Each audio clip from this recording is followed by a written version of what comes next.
So hey guys, welcome back to my channel. What if Naruto lost his memories and joined the flawless military in Kingdom Hearts? Movie 1. It was a tactless day with many grey looming clouds. Unfortunately for our heroes at hand there was much to do. Naruto, Shikamaru, Kiba, Choji and Neji all headed through the forest looking for their lost comrade Sasuke. They fought battles against Orochimaru Sound Ninja 5. The Sasuke retrieval squad were all wounded and battered from their battles with the Sound 5. Only one of the 5 still stands. Naruto Uzumaki still stands, the last one of his team still able to fight. He is fighting Sasuke Uchiha to force him back to Konoha. Sasuke attempted to leave to gain more power from Orochimaru. "Sasuke, you're not going anywhere," screamed Naruto. He felt betrayed. Why would Sasuke want to go with Orochimaru of all people? The same man that killed their previous Hokage. Naruto's chakra emitted a demonic aura. His demon chakra responded to his feelings. Feelings of love, jealousy and betrayal. Sasuke, never having witnessed this power before, was shocked that Naruto was holding back all this time. Had always looked down on Naruto, as if he was just a bothersome kid who only got in the way. Yet he knew Naruto had potential to become strong. But how strong? Was completely unknown to Naruto. "This power, what are you?" Sasuke said, quivering slightly in fear. "I am your friend," screamed Naruto in tears, meaning every single word he said. Naruto charged at Sasuke. The fight soon showed Naruto's advantage due to his demonic chakra. Punch after punch, Sasuke couldn't stand up to such a threat. Every move, every gut-wrenching blow to Sasuke was Naruto showing him tough brotherly love. "I don't get it, my Sharingan can barely track his movements," Sasuke thought, knowing the end was near. Sasuke was back to a corner and there was not much he can do. He only had one option left. "This power, I get it now, you're special." Sasuke said, throwing Naruto off guard. "But here's one thing you failed to realize, I am more special than you," Sasuke shouted, surged with energy. Suddenly, Sasuke's skin grayed, his hair grew longer and lost much of its color. He sprouted wings that looked like large hands. A black mark spread across his nose. He looked at Naruto and chuckled darkly. "So, you think you're special, eh?" Naruto growled. "Well, let's see how special you are after I'm through with you. There's no way I'm gonna lose," Sasuke said, arrogant in his strength. Naruto carved the ground with his demonic chakra claw and slammed Sasuke against a rocky wall. Sasuke blocked much of the damage using his large wing as a shield. He surged with strength, pushing Naruto back with a large wing. Naruto summoned a clone and ready to Rasengan, demonic chakra seeped into the glowing blue sphere, polluting it with energy. Sasuke, realizing what Naruto intended, pointed his arm to the ground and charged a Chidori, the black energy of the cursed seal contaminating it. Rasengan. Chidori. The two energies collided and created a massive explosion that shook the whole area. "Why can't we just go back to how things were?" Naruto thought. "Things will never be as they were. I'll never achieve my goal if I stay stuck in this empty place," Sasuke thought. The two friends both fell. Sasuke landed on a cliff while Naruto landed downstream. Kakashi and Pakken found Sasuke on the floor. "Okay, we've found Sasuke, but where's Naruto? Can you find him?" said Kakashi. Pakken took a deep sniff of the misty air, attempting to track Naruto's scent. "Afraid not, the rain has washed away his scent," said Pakken. "Hope the kid is still alive." The long blonde-haired man wearing black hooded robe found the unconscious boy on the edge of a stream. "I felt a strange unbalanced power around here and this kid's energy matches it exactly. Perhaps I should try to use this child in my experiments. Yes, this truly piques my curiosity." The man walked up to the unconscious boy and attempted to wake him up. The boy's eyes started to open. "Where am I? Who are you? For that matter, who am I?" said the boy. He had no memory, all he felt was complete emptiness. "It seems he has amnesia, this could work in my favor," the scientist thought. "Greetings, my name is Vexen." "Vexen, that's an odd name." "Perhaps, but it seems you were unconscious for quite a while. Do you remember anything?" Vexen hoped the answer was no. "No, I don't remember anything, it's really weird, it's like my energy is sapped." "So, what will you do, boy?" "I am not entirely sure," the young boy said, peering around in confusion. "This place doesn't seem fitting at all, and my body is all sore, I think I might die." "If that's the case, then you should come with me, boy, I refuse to let you just perish," Vexen proclaimed, a gleam in his eye. "My companions and I may be able to help you." The young boy considered it for a moment, a smile crept across his face. "Okay, I don't see much reason to stay here." Vexen gave a rare smile. "Then let us go forth." The two disappeared into the darkness. The two entered the castle that never was. Naruto's eyes were amazed by the complexity of this giant place. It was a large white castle that would confuse anyone. A thorough tour of the whole place would be needed just to find your way to the bathroom. "What is this place?" asked the boy. "Welcome to my humble abode. This is the castle that never was," said Vexen. "The castle that never was, how is that possible?" questioned the boy. All will be explained soon enough. The nobody went to the room called Proof of Existence. Then he went inside a room with a shield. Below the door it said Chilly Academic. This room was cold and void of any life. It was as if you were walking into a freezer. Entering the room, Naruto realized that there was a lot of books and folders placed neatly on shelves. Another noticeable thing was a chalkboard filled with math equations. "Boy, please stay here, I promise I will return shortly," said Vexen as he teleported out of the room. The Chilly Academic teleported to his chair in the room called Where Nothing Gathers. Surrounding him was his fellow organization members, most of them were in higher chairs than him. All were present at this meeting with the exception of Xemnas, Zigbur, Roxas, Xion, and Axel. "So it seems you have brought us a new present, huh, Vexen," said Larxene, interested in what Vexen has to offer. "Indeed, I brought a boy from the ninja lands that can make the organization stronger," Vexen said with hopes of promotion. "How's a little twerp from those parts are gonna make us stronger? It's not like he has anything special that we don't," said Larxene. "I would not underestimate the boy if I were you. You see, this boy has the scent of something that is darker than the strongest Heartless. He has the scent of a demon," said Zexion. "Ah, demon you say? If trained correctly he can be a valuable weapon suited to our best interest," said Zaldin with an evil grin. "Yes, but there is one problem. The boy has no memories of his past. He does not even know his own name," said Vexen. "Indeed, that may be the case, but that would make the boy's power work more in our favor," said Sakes confidently. "I say we should play with him, let's see if this kid has the power to support the organization," Luxord said while an ace of spade came out of his sleeve. "Before we decide anything we need to verify our plans with the superior," said Zexion. The boy stayed in Vexen's room. A huge series of questions arose in his head. Who am I? Where did I come from? Why am I here? What is my name? Just then he realized he had something on his head. He took it off. It was some sort of headband with a symbol that looked similar to a leaf. Well, I didn't know Vexen was so deranged into picking up little boys. I always thought the scientist was kind of a coot," said a voice from above. Naruto looked up to see a scrawny man sitting on a pole wearing the same robe as Vexen, except the hood concealed his face. The man jumped off the pole. "Oh, I'm sorry, how rude of me, the name's Zigbur," said the man as he took off his hood. He had an eye patch and a huge scar on the left side of his face. He had gray and white hair going into a ponytail, and he looked about 40. He had a very showish demeanor. Zigbur questioned the confused boy. "Weird name, ha, I get that a lot. It's cool, what's your name, kiddo?" "I don't know. I can't remember my name, I can't remember anything," Naruto said absently. "Oh dear, that's quite odd." "Well, I guess we're all a bit odd," Zigbur said, sounding casual. "That Vexen guy took me here, I'm still waiting for him to get back." "Oh, so he left you in his room. This makes me very interested. I believe we should meddle around and see if this old coot has anything worth it in this room," said Zigbur. "How are we going to do that?" asked a boy, curious of the old man's methods. "Do you see those shelves and papers over there?" "Yeah, what of it?" Naruto said, not sure where Zigbur was exactly going with this. "Let's do some snooping and see what the old coot has been up to," Zigbur said with a snarky grin. The superior teleported upon his high chair, "So it seems most of you are here. What is the meaning of this?" said the superior. He did not expect a meeting to be called by another member. Honestly, all Xemnas had in mind was sleeping. He had a long day of planning, not to mention he was still working on the matter of what exactly is going to happen at Castle Oblivion. "Well, master, I brought you someone that shows great potential. I believe he can help the organization and our cause," said Vexen. "Who is this person?" questioned the superior. Xemnas honestly did not really know why Vexen was still looking for more members. His intention was to stop at 13. "I am not quite sure, the boy forgotten his memories, but it seems this boy gives off a strange energy," said Vexen. "Interesting, where exactly did you find this boy that you speak of?" Xemnas questioned. "The shinobi lands," Vexen said. At that moment Marluxia held his chin, feeling amazed. Being asleep earlier in the conversation, he did not hear much but scattered sentences that held no relevance to him. The graceful assassin looked at the savage nymph who was looking back at him. He knew exactly what the nymph was thinking. The two neophytes decided it best they keep their mouths shut so they won't blow their cover. His memories are no more. Well, that may be. But it seems we will have to take certain precautions. "What precautions?" said Vexen. "Let's just say we have a special nobody that can go in his memories," said the superior. "Ah, the girl," said Vexen, knowing exactly what Xemnas was implying. "They'll use the memory witch." "Indeed," Xemnas said. Vexen teleported to his room to see it a complete mess with papers all over the place. His first thought were this has Zigbur's name all over it. He went deeper in his room and he seen his formula for the perfect clone all over the floor. "Damn it, Zigbur, what the hell? I thought I told you to stay out of my room."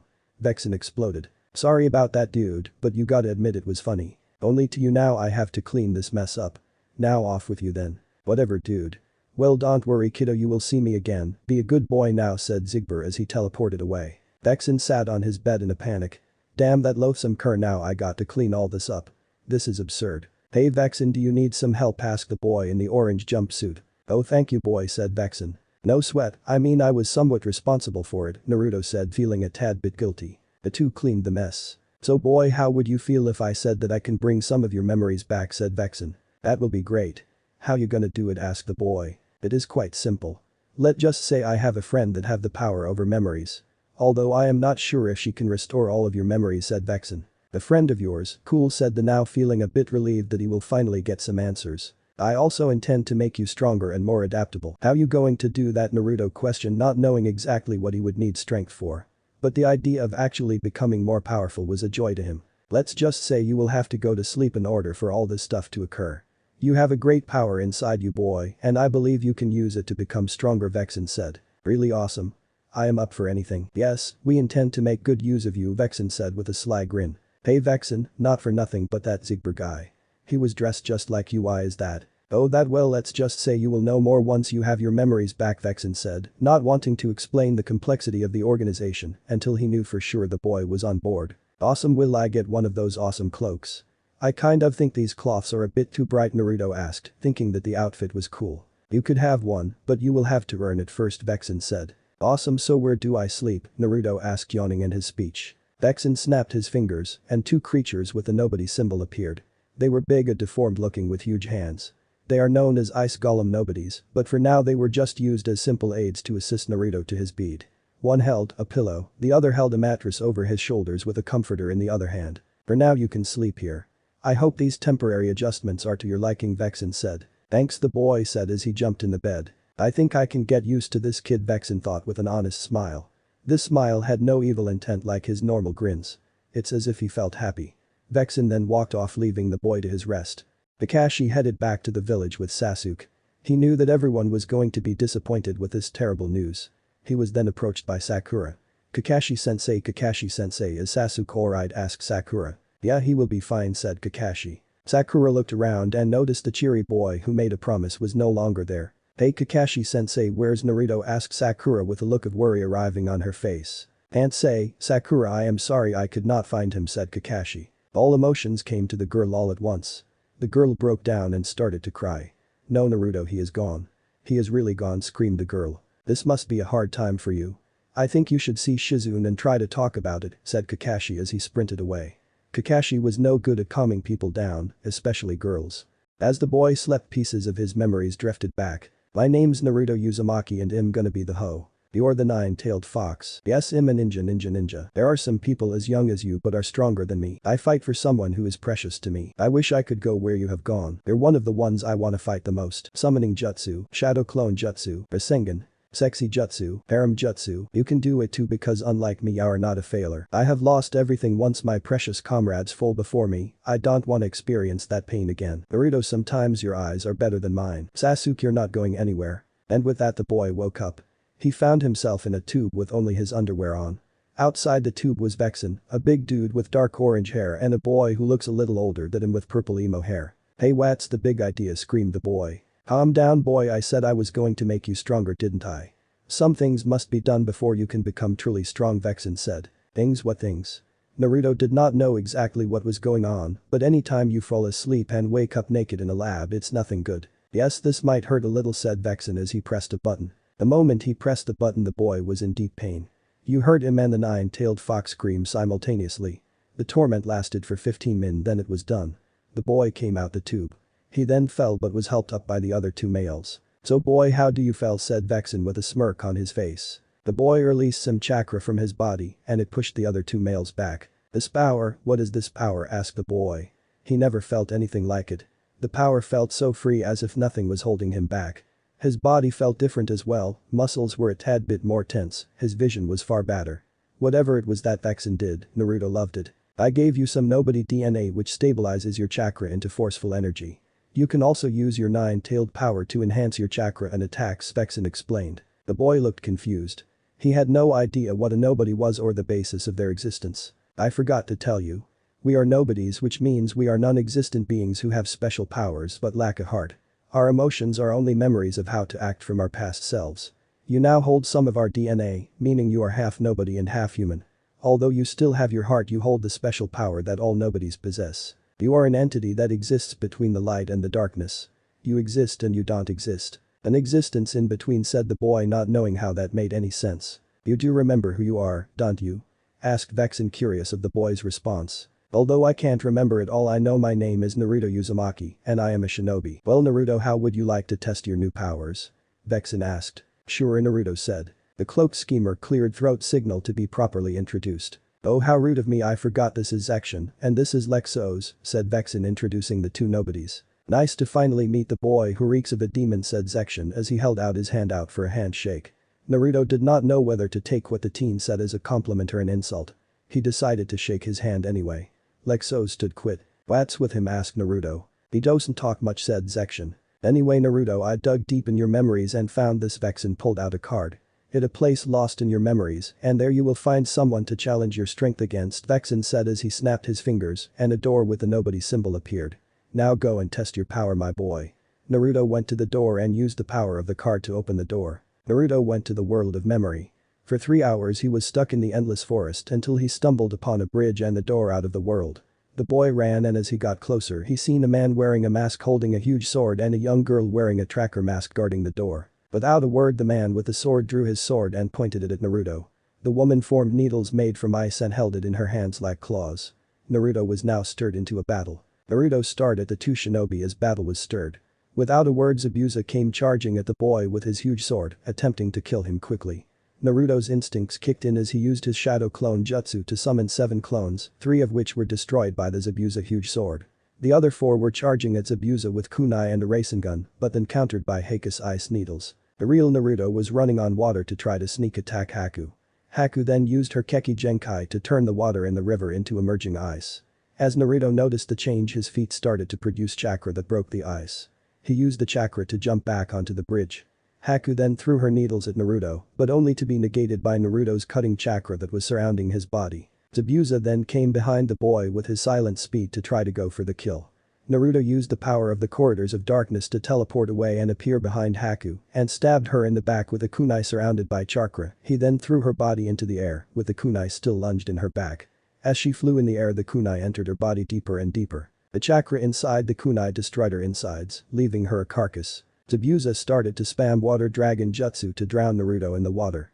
The water pressure was so strong it sent Naruto to the bottom of the river.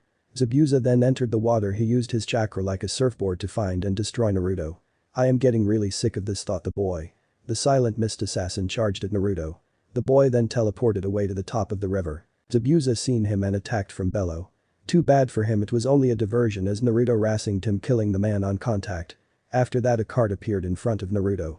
It was his key out of this world of memories. One thing he did learn is how to somewhat adapt to his new powers. Naruto used the card and exited out of the world of memory. Naruto came out the door and seen the 3 basement nobodies plus Zigbur. Wow kiddo, you did well, said the free shooter, reeking of Newports and Old Spice. Impressive indeed, it would seem that you are quite the fast learner. The way that you was able to adapt with your new abilities while still using familiar ones was quite remarkable, said Vexen, fascinated by the boy's work. Well, what can I say? It was a battle. In battle you just fight until the objective is clear, said Naruto a bit absently. Oh, I almost forgot. Vexen tells me your name is Naruto and you're a ninja, said Zigbur. This is true. I am a ninja, although I do not remember everything in detail, I remember how to fight. Why can't I remember everything else, said Naruto a bit curious. Unfortunately, my friend's powers have their limit. She could only bring portions of your memories back. I don't fully understand her powers. Perhaps you will get your memories back as you continue to progress, Vexen said. My guess. What should I do now? Asked Naruto, eager to hear his next task. For now, take a break, I must run your next objective through the appropriate channels, said Vexen. Okay, I guess I can explore the castle, said Naruto. The boy then walked out the lab and started to explore the maze-like castle that never was. Sakura woke up that very next morning. She still felt the pain of lost. She did not know what to do anymore. The only boy who ever loved her was gone, the boy who blindly followed his dreams no matter how stupid. She knew she had been an idiot the whole time. Being an obsessive fangirl blinded her from the truth. She did not love Sasuke, but she loved Nar. Just then she heard a knock on her door. Sakura, open up, it's me. It was Ino, knocking furiously. Please leave, I don't feel like being bothered, Sakura said as she put the pillow over her head. Ah, come on Sakura, don't be like that, Ino said as she barged in. No, I lost him, he is gone, the only one who cared, said Sakura with tears flowing down her face. Sasuke didn't return, Nuo. No, not Sasuke, you idiot, Naruto was the one who did not return, said Sakura. Wait a minute, you like Naruto, said a somewhat shocked Ino. Well yeah, I mean unlike Sasuke, at least he paid attention to me. He actually cared, Sakura sobbed. Oh, I always figured you liked him. You two always seemed so close at times, Ino said with a small smile. Well, that's not important now because he is gone and it's all my fucking fault. If I didn't want Sasuke back so much then he would have never made that promise, Sakura said as she continued to cry. Ino looked at Sakura and smiled. Don't worry, forehead, I'm sure you will see him again. It may not be today or tomorrow, but he will be back. That knucklehead has a way of defying logic, she said, ignoring some of what Sakura said. She figured it will only make the situation worse to go into specifics. Sakura looked at Ino and could not help but smile. She knew she had a true lifelong friend. Naruto was now in the Twilight's view department of the castle. The big castle was still astonishing to the boy's eyes. 20 families could live there, maybe even more. Wow kid, you look lost, said a voice from above. He looked up to see Zigbur waving his hand. The free shooter jumped down off of his seat. So what brings you around, said Naruto, looking staring at the free shooter. Nothing much, I just wanted to check on my good old friend. So you're enjoying your stay at the castle, said Zigbur cheerfully. Yeah, this place is huge. How do you find anything around here?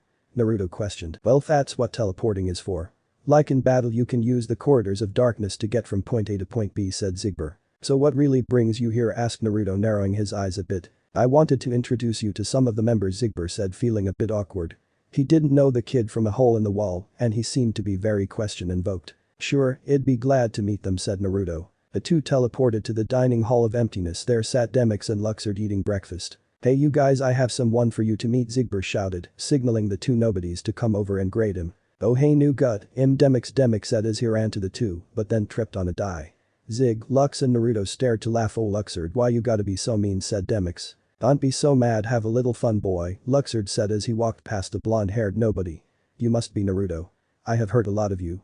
It seems you can be a great member of our organization. I look forward to having fun with you, said the bleached blonde nobody. Wait, a full-time member, how exactly do I do that? Naruto asked. You will have to be tested, said a deep raspy voice. They all turned around to see a buff organization member with his hands behind his back. It was hard to see his face as his cloak covered it. Come with me, the man said as he teleported away. He left the portal open for Naruto to follow. The other organization members teleported away. Naruto then walked into the portal. On the other side he was surrounded by all the other members. He then seen Zigbur, Zexion, Vexen, Lexius, Demyx and Luxord. He also saw a man with spiky red hair, a man with long blue hair with a scar on his face, a feminine man with pink hair, a woman with short blonde hair, and a boy with spiky blonde hair. The buff nobody that brought him there took his hood off. He had long dreadlocks and a ponytail. The nine-tailed boy appears. How I have waited to meet you, said a voice that commanded authority high up. Naruto looked up to see a man with silver hair and tan skin sitting on the highest chair. Who are you, asked a boy. My name is of no importance, said the man. Do you wish to make yourself useful? Do you wish to have a reason for your existence, asked the man. Naruto then thought of his memories he could remember. He could have sworn he had something important. The memories he wanted was no longer there. Sure, why not, I'll give this organization thing a shot, said the boy with no hesitation in his words. Very good, then allow me to test you. You may pick one member to team with for this test, said the superior. It was a hard choice, but the two members he believed he can count on were Zigbur and Vexen. Coming to a decision was hard because Vexen was the man who brought him in the organization, but for some reason he felt more comfortable with the latter of the two. I chose Zigbur, said the boy. Good choice, kiddo, said Zigbur, feeling smug. Very good, now begin. The two were teleported to a wide battlefield in Hollow Bastion. You must defeat 999 nobodies and then your final test begins. In the final test you will have no help, said the superior. He then snapped his fingers and an army of Dusk and Surcicera nobodies appeared from the void. Good luck, the superior said as he teleported away. The battle started and the Dusk all charged at Naruto, only to be repelled by a horde of shadow clones. Zigbur looked and was surprised the boy had this power. The shadow clones used their kunai to eliminate a vast number of the nobodies. Hey kid, watch this, Zigbur said as he levitated in the air. His guns then fluted at his side and released arrowheads in every direction. He easily eliminated 200 nobodies. Zigbur then floated down when his limit was done. Naruto, cover me, I need to reload, Zigbur said. The sorcerer nobodies started to surround the platoon. Naruto used his shadow clones to eliminate 15 of them, but the clones were destroyed by newly summoned dragon and berserker nobodies. Zigber's guns finally reloaded and he was able to keep the newly summoned ninja nobodies, Larxine's nobodies, from attacking from above, while Naruto's clones used Rasengan to destroy the Berserker nobodies. After defeating the ninja nobodies, Zigber focused his attention to the dragon nobodies as Naruto fought off the Cyclops and Ice Golem Nobodies Lexius and Vexen's nobodies. Naruto then used his Berserk chakra as a shield as he tore apart the herd of nobodies. Zigber needed to reload, so he went behind Naruto until his guns were done and blew away the newly summoned Flytrap nobodies, Marluxias. Naruto then used his kunais and filled them with chakra to eliminate the last of the nobodies. All 999 nobodies were eliminated. "I'll see you later kiddo, good luck," Zigber said as he teleported away. Naruto then looked at the teleporting nobody. He was then hit with a huge gust of wind. He struggled to get up as he seen the dreadlock nobody walk to the boy with one hand behind his back. "Prepare yourself, I am the 1000 nobody. Zaldin the whirlwind of 6 lances," Zaldin said looking confidently. Naruto armed himself with his kunai. "Bring it Zaldin," he said as the battle began. Naruto questioned how he was going to stop the lancer. While Naruto was trying to get back up, the lancer was walking towards him carelessly with one hand behind his back. "Now we play for keeps, if you don't kill me you will die," said Zaldin with a malicious grin. He began to strike with his 6 lances, but Naruto creates a chakra shield that puts Zaldin off balance. He then tries to get some distance from the nobody. "Let me try Shadow Clone Jutsu," said the boy as he formed the hand signs. The 3 shadow clones charged at the nobody. "Wind guard me," screamed the nobody as wind surrounded him.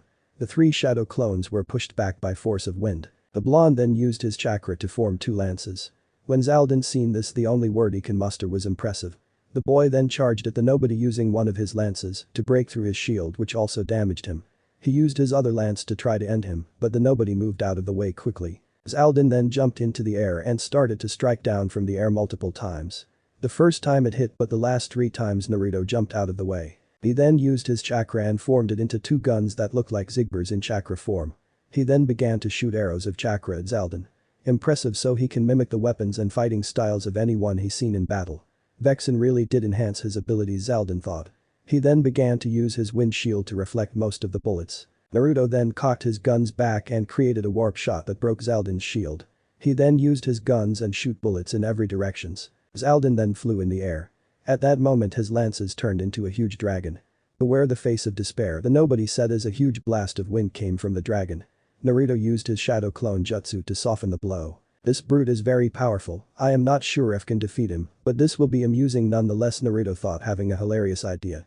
When Zaldin landed, Naruto used some of his remaining shadow clones and used the only jutsu he can think of. "Harem jutsu," screamed the boy. A harem of beautiful naked girls came and surrounded the lancer. The lancer felt his lower muscle tensing up as blood dripped down his nostrils. Even the other members who were watching the battle got aroused. Xemnas, Zigber, Vexen, Lexos, Zexion, Axel, Demix, Luxord, Marluxia, Larxine, and Roxas all fell out of their chairs.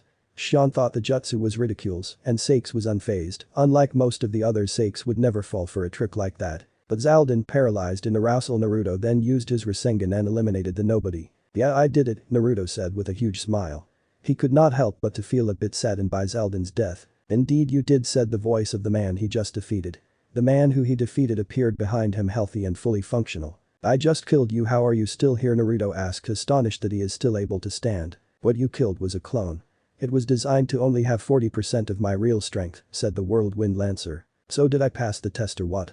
asked the boy. Zaldin nodded as signaling his answer. "Sweet, I passed," cheered the boy. He then followed Zaldin to the portal which led to the conference room. When they entered, Zaldin was immediately laughed at by Zigber, Axel and Larxine. "Nice job," Zigber commented. "Oh shut up," said Zaldin, his cheeks filling with red. The Lancer could not help but to feel embarrassed. "To think a high-ranking member such as you could fall for such a ridiculous trick. You shame the organization," said Sakes. "Silliness, you ass-kissing teacher's pet." "That was not even me, it was a clone," said the Lancer, defending himself. "Anyway Naruto, you have passed and now you are one of us. Demix, give him a robe," Xemnas commanded. Demix then teleported to the closet and grabbed a size medium robe. He then teleported back to the room and handed it to Naruto. "Congratulations," said the cheery nobody. "I now pronounce you number 15, the Flawless Military," said Xemnas. "Flawless Military, why did you pick that name?" asked the boy. Xemnas smiled. "Your clone technique is the most prominent thread in your arsenal. Along with what you already know and with adjustments such as abilities, I see you becoming a dominant force to be reckoned with," said Xemnas. "More abilities like what?" asked the boy. "I am not sure, you will have to find out what those abilities are yourself. Now here is your chair." The chairs of Roxas and Larxene moved slightly to the side and a new chair appeared from the ground. It was lower than Vexen's chair. Your chair will only get higher due to the missions you have accomplished. Your chair will also go up for how well you follow orders. If you betray the organization you will be eliminated, said Xemnas. Those words, "you will be eliminated," put fear in Naruto. But he understood that when it comes down to it, loyalty is the most important thing within a group. Understood, said Naruto. He began to teleport away but was cut off by Xemnas. Oh, I almost forgot, you now have a room in proof of existence, you may want to check it out. Naruto teleported to the room that held other rooms. His room was right next to Xian's. On the floor was the leaf symbol covered by the nobody symbol. When he entered he seen a bed with pillows and blankets with a nobody symbol, a plain room to start with. The first thing number 15 did was hit the ZS. He then laid on the bed and thought. Right now the organization was the best thing for him. Instead of dwelling over a past that he could not even recall, it would be best to work on a future with his new family. Someone knocked on the door. Come in, shouted Naruto. Hey, what's up, military? So are you enjoying your stay at the castle, said Zigbur. Yeah, so far so good, I'm looking forward to working with you all, Naruto said. Well, you can actually start working with us now. Boss man assigned you on your first mission. Are you ready? Zigbur asked, extending his hand out. A smile lit up on Naruto's face. Let's go, and just like that the boy was off on another adventure. Xemnas, I just came up with a fascinating discovery, said Vexen. What is it, Vexen? Xemnas said uninterestingly. I have just come up with a new discovery in which we may not actually need hearts for Kingdom Hearts, Vexen said. Really? Xemnas' boring expression turned to one of interest. What I am trying to say is that I have examined Naruto's body structure and it seems those from his world have this life energy called chakra. You see, this chakra is the life energy we need to supply hearts to Kingdom Hearts. I believe we can even use the chakra itself as hearts, explained the chilly academic. Fascinating, but to be completely sure we would have to run a test. Dispatch Axel and send him to the world of ninjas to collect one of these. Xemnas ordered. The two members entered Twilight Town using the corridor of darkness. Naruto looked around the town. This place was different than what he was familiar to. Everything was new to him. There were many people inside the city living their daily lives. Life in Twilight Town seems relaxing, but relaxing was not the reason he was here. In fact, he had no idea what he was supposed to do here. So exactly what are we supposed to do here, asked Naruto. We need to liberate the area from the Heartless, said Zigbur. Vexen tells me that the Heartless are on our side, said Naruto. Some are. There are still some who go rouge or follow someone else. The nature of Heartless can be quite predictable. They are simple creatures that rely on instincts, they do not think. Unlike us nobodies who can think and plan, the Heartless ally with whoever wields the strongest darkness, Zigbur explained. Naruto nodded, understanding what the man had said. The two looked around the quaint little town. There were kids playing with their skateboards while some of the older people worked in stores. They passed what seemed to be an event. Wait, Zigbur, why are all these people gathered up? Naruto asked. It's that game called Struggle. It's a game where you beat your opponent up with a styrofoam sword and collect balls. It's fun if you know how to play, Zigbur said. Zigbur's attention shifted as he saw this really attractive woman and pointed her out. Hey Naruto, check out the curves on that lady over there, Zigbur said, sounding like a drooling pervert. The old stinking pervert, focus on the mission, Naruto said, irritated by the freeshooter's behavior. Dude, chill, I'm still focused, I'm just admiring the sights. You can't blame me for that. Zigbur said. Of course I can. Stopping to check out girls would only slow us down, Naruto scolded. As if we haven't seen a Heartless in a good while, just as Zigbur said that the Heartless stole the lady's bag. My bag? Don't worry ma'am, I got it, Zigbur said as his guns emerged. He then shot 3 times and 2 arrows hit the Heartless and disposed of it. Oh thank you kind sir, said the lady. No sweat, can't let these things wreak havoc like that. My name is Zig. Just before Zigbur could complete his sentence he was cut off by Naruto. Hey One Eye, aren't we supposed to do something, said Naruto. I have faith you can handle the Heartless problem on your own, said Zigbur with a cheesy smile. Naruto stormed off. When he turned off the two were gone and all you can see was the after effects of his teleporting. I swear that old pervert reminds me of someone. I just can't put my finger on it, Naruto said, feeling nostalgic. In the lands of the ninjas a certain redhead was teleported in the middle of the forest. Wow, it's certainly been a long time since I've been here, said Axel. The forest was quiet. All you could hear was the sounds of footsteps. A Kanta Hyuga ninja was running through the forest. What's that? Axel said as he threw his chakram at the ninja. He then walked towards the injured ninja. Oh, it looks like you are hurt. I guess I will have to take you in, Axel said. Who are you, the ninja said as he got back up. Who am I, you ask? The name's Axel, got it memorized. Well, I don't care who you are. You're dead to me. Byakugan the Hyuga used his Keki Genkai to see Axel's chakra. This can't be, you have no chakra. Well, isn't that just very unfortunate for you, Axel said as he charged at the ninja. The Hyuga used his secret jutsu. 8 trigrams 2 palms, 4 palms, 6 palms, and so on, 8 trigrams 128 palms. The Hyuga hit him with it, but to no avail. That tickles. My turn. Axel charged at the shinobi and stabbed in the chest with his chakrams. Mission complete, Axel said with a satisfied grin. He opened a corridor of darkness and left with the body. Little did he know he was being watched by a shinobi with a Venus flytrap-like body wearing an Akatsuki outfit. Interesting. It took 1.5 for Naruto to eliminate the Heartless. That stupid old pervert, I swear I'll pay for this. It was now night and Naruto was standing in the middle of where the struggle tournaments were held. Just then he heard the sound of metal clapping together. From the sky came a huge guard armor Heartless. Oh great, Naruto formed his chakra into 2 spears and began to throw the first one at the Heartless. The Heartless arm came and grabbed Naruto and slammed him on the ground. So he can separate his body, nice. The 2 arms began to follow him, try to slash. Naruto charged his Rasengan and pressed it against the hand. The arm was destroyed, but the other arm had got his leg. And the legs began to stomp him out. Naruto created a shadow clone jutsu with no hand signs. The shadow clone took the form of Zaldin and used his 6 lances to eliminate the 2 legs. Wait a minute, all I did was think of Zaldin and my clone changed to him. How is that? I guess it has something to do with my chakra army being half nobody or something. He decided to just go with flow and use that clone his advantage. The last arm tried to grab Zaldin but was repelled by the wind.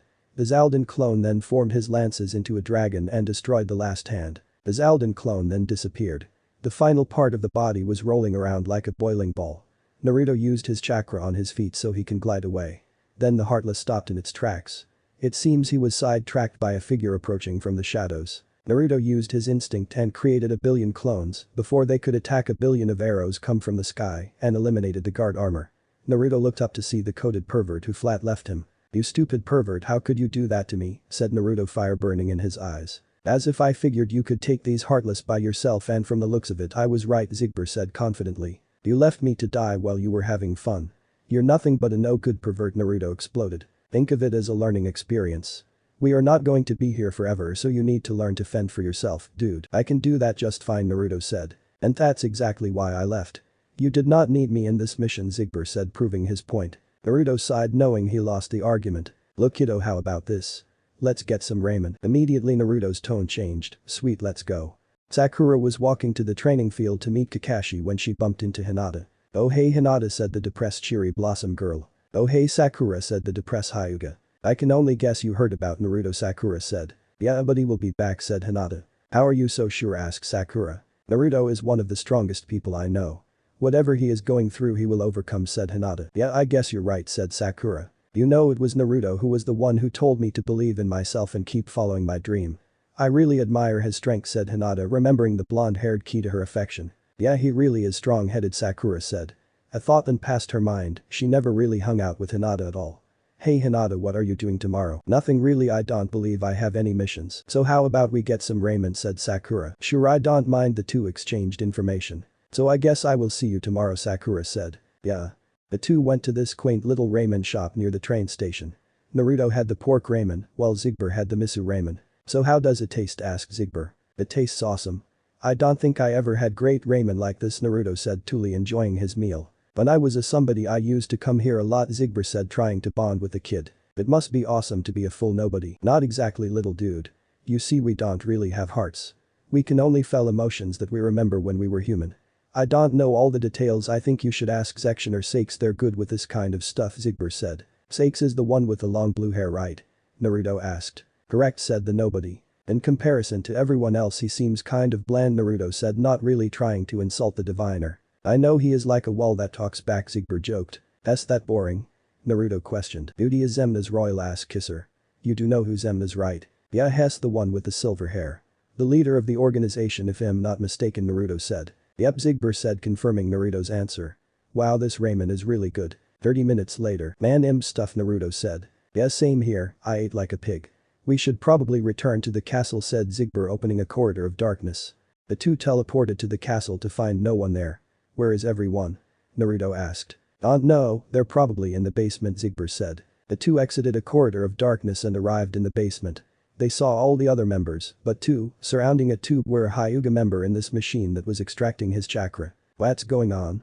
Naruto questioned. He didn't know why that man was attached to that machine.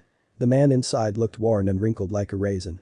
What madness was this organization up to and why did they had to go to such extremes? Don't worry about it. This is completely necessary to obtain Kingdom Hearts' sake, said to Naruto, still not fully answering the question circulating around the boy's head. Yeah, but Naruto was cut off by the dying shinobi. Oh, shut up, you stupid demon brat, said the Hyuga. What did you call me, said Naruto. You heard me. I knew you were evil and this proves my point. You destroyed my father and now with the help of your little friends, you are going to kill me. You damn demon, you don't deserve to live. For reasons unknown to Naruto, the word demon made him reach his boiling point. How dare this ninja insults Naruto in his new home. Anger engulfed the boy's entire being. Out of the names he hated, being called demon ranked high upon his list. Red and white chakra protruded out of Naruto's body. You fucking maggot, you are the one who does not deserve to exist, said Naruto. The chakra was so strong it started to break stuff around the room. The boy roared like a beast being caught in a bear trap. The other members stared at their newly accounted comrade. They knew he was a Juabe host, but they were foreign to that kind of power as a whole. Zaldin, Lexos, Zigbar and Vexen tried to hold the boy back. They were all pushed back by the force of chakra. I have no choice. Sakes, knock him out, said Xemnas. Sake summoned his claymore known as Lunatic and used the edge of his sword to knock Naruto unconscious. Far away in the forest of deception in the ninja lands, two figures wearing black hoods appeared from the darkness. Both were opposite gender. Is this where we're supposed to meet him?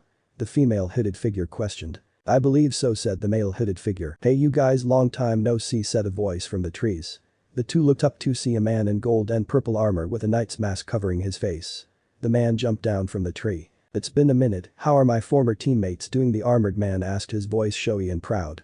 Somewhere far away in a cave, the 10 members of the Akatsuki met. So Zetsu, you say there is this guy who can teleport who took away a member of the main branch, said Pain. Yes, this man commanded fire and it seems this fighter does not possess any chakra. He teleported away using an unearthly element that is foreign to this land, said Zetsu. I being without chakra, how intriguing, Kisum said. I'm a bit more interested on his teleportation abilities. It would seem this suspicious character isn't from around these parts, Kakuzu said. So what do we do, said Sasori. Wait and watch, this has the potential of being a bigger threat than we could ever imagine. We do not know enough about this pyro user, nor do we know if there are others like him. For now we will continue to conduct our hunt for the 9 Jinchuriki, Pain said. So I see you're still in one piece, said the male in the black coat, his voice dominant and filled with confidence. Of course he is, as if JD would ever be taken, said the female in the robe, confident in her former teammate. Yeah, that's all true, but we did not come to catch up on old memories. Lumaria, Arlene, how is your rebellion coming along? JD asked. I believe it will go well. Our leader has entrusted me with Castle Oblivion, which Sora will arrive soon. He destroyed Ansem, the Seeker of Darkness.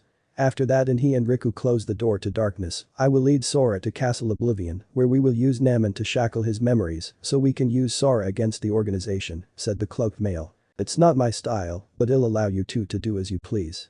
Who is this Namen? Questioned the armored warrior. A nobody that can manipulate memories, we will use her to use Sora to destroy any of our enemies, said the clocked male. Yeah, don't forget Marley, we also have Axe. Said the clocked female as she was cut off. His trust is still questionable, said the clocked male. Well, I hope everything goes as planned. We need that organization so we can be the dominant bunch, said the armored man. Have you heard from Diz, said the clocked man. Nah, haven't seen him. After the incident I decided it'd be best to walk alone, said the armored man. Oh well, I hope your efforts make you as strong as you need be. As for us, we will take over the organization and then the 3 of us will reign supreme, said the clocked man. I know how much you adore power, but don't get ahead of yourself, Lou. We are not doing this to rule the world. It is simply for revenge, JD scolded. Well, if we cease it, it won't matter.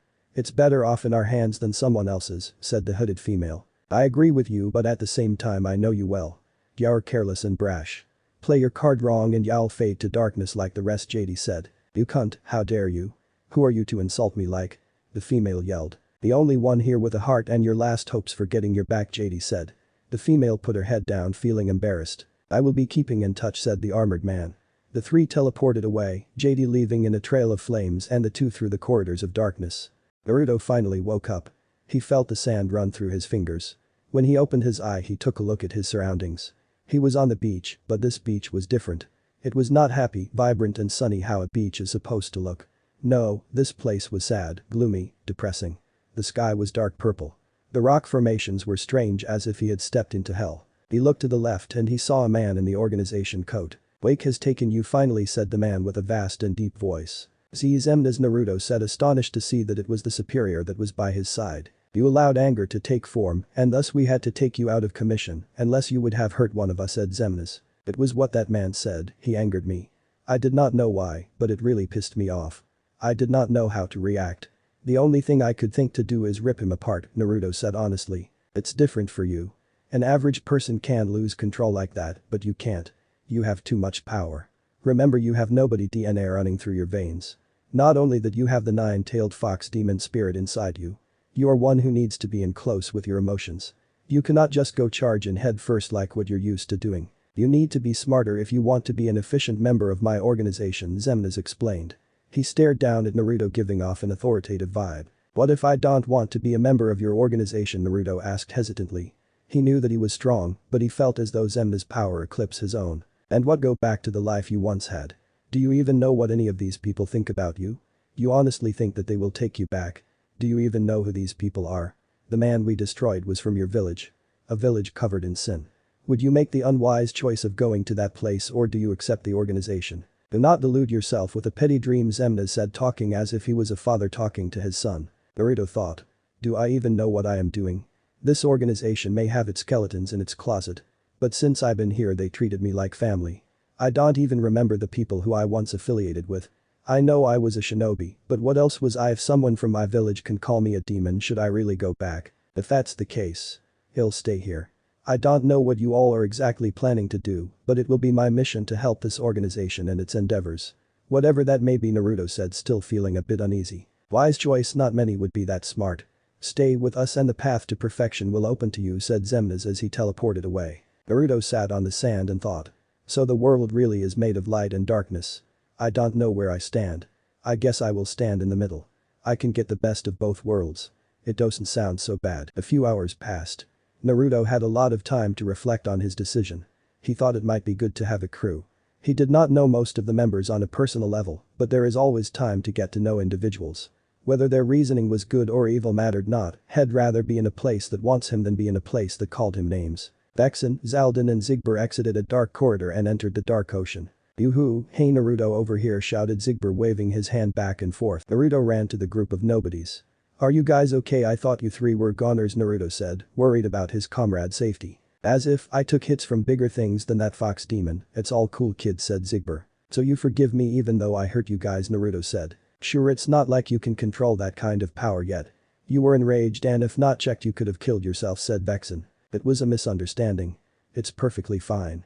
You still have much to learn," said Zaldin. "Now come on, we're going to get some ramen," said Zigbur. Naruto smiled, he felt as though he was accepted. The fact that there were people who were more concerned about his well-being brought a smile to his face. The four nobodies headed to the ramen shop. Naruto was pleased, he liked the ramen there. "Hello costumers, welcome to Twilight Ramen, how can I help you?" said the cashier. She knew she was going to make a lot of money. It was 4 customers and Zaldin was famous for having a big appetite. "Oh, I guess I'll have the usual," said Zigbur. His usual order is the miso ramen with an Olympus brand Coke. "I will have the beef ramen with a cup of lemonade," said Zaldin. "I will have the same as," he said Vexen. Vexen does not usually know what to get when he orders food, so he mostly chooses the same as everyone else. "I will have everything they're having," Naruto said as he pointed at his 3 friends. "This kid's got a big appetite," Zaldin thought, liking that there was finally someone in the organization that can match his appetite. "Naruto, don't be a glutton. Just pick something we can all manage," said Vexen, irritated by the boy's savage outburst of gluttony. "Alright, fine, I guess I will have the shrimp ramen," Naruto said disappointedly. The 4 nobodies waited for their food patiently. "So why do you like ramen so much?" asked Zaldin. "Don't really know, I just love it. I can sit here all day and just eat bowl after bowl," Naruto said, smiling. "You should try some other foods as well, it is always good to have versatile tongue," said Zaldin. "Hey you guys, I didn't know you were here," said an approaching voice. The nobodies turned around to see Demix with sea salt ice cream. "Oh, it's the water squirt, what are you doing here?" said Zigbur, insulting the sitarist. "Hey, don't make fun of me, you one-eyed turd," Demix responded. "So what brings you here?" Naruto said, breaking up what was about to be a pointless back and forth. "Well, Xemnas did not assign any mission for me today, so I decided to explore the city. I was hanging with Axel earlier, but he went to meet up with someone else, so he gave me this popsicle." "Okay, so Axel flat left you, and you decided to bother us," said Zigbur annoyingly. "Well, I guess you can say that. Please don't kick me out, man. I really don't want to be excluded," said Demix. "Well, I think you show," Zigbur said before he was cut off. "Ah, you could stay. You're not really bothering anyone," Naruto said, sympathizing with the sitarist. "Great," Demix said as he sat next to Zigbur. Zigbert gave him a look of disgust. He was actually fond of the satirist, but lately he seemed to be getting annoyed with his constant ones. Raymond finally arrived. At that moment Zection arrived from the darkness. "Vexen, your presence is required for our mission in Castle Oblivion," said then cloaked schemer. "I will be there shortly, I am quite busy right now. When I am done with my ramen I will arrive," Vexen said. He and the other three nobodies turned around to see their ramen bowls empty, along with Demix's popsicle stick and a full Naruto. "Dude, so uncool," said Zigbert. "I guess this boy can consume more than he can afford," Zaldin said, annoyed and humbled at the same time. "I can afford it," Naruto said as he pulled out a frog wallet filled with money. "Whoa, where did you get all that cash?" said Zigbert. "It was in my old pants pocket. I brought it with me because I thought it would be useful," said Naruto. "It seems he must make a lot of money at his job. I will have to ask Xemnas for a raise," thought Zaldin. "Well, with it I guess I will be going. Farewell everyone," Vexen said as he and Zection walked into the dark corridor. "Yeah, I guess I'm going too." Later Zigbert said as he teleported.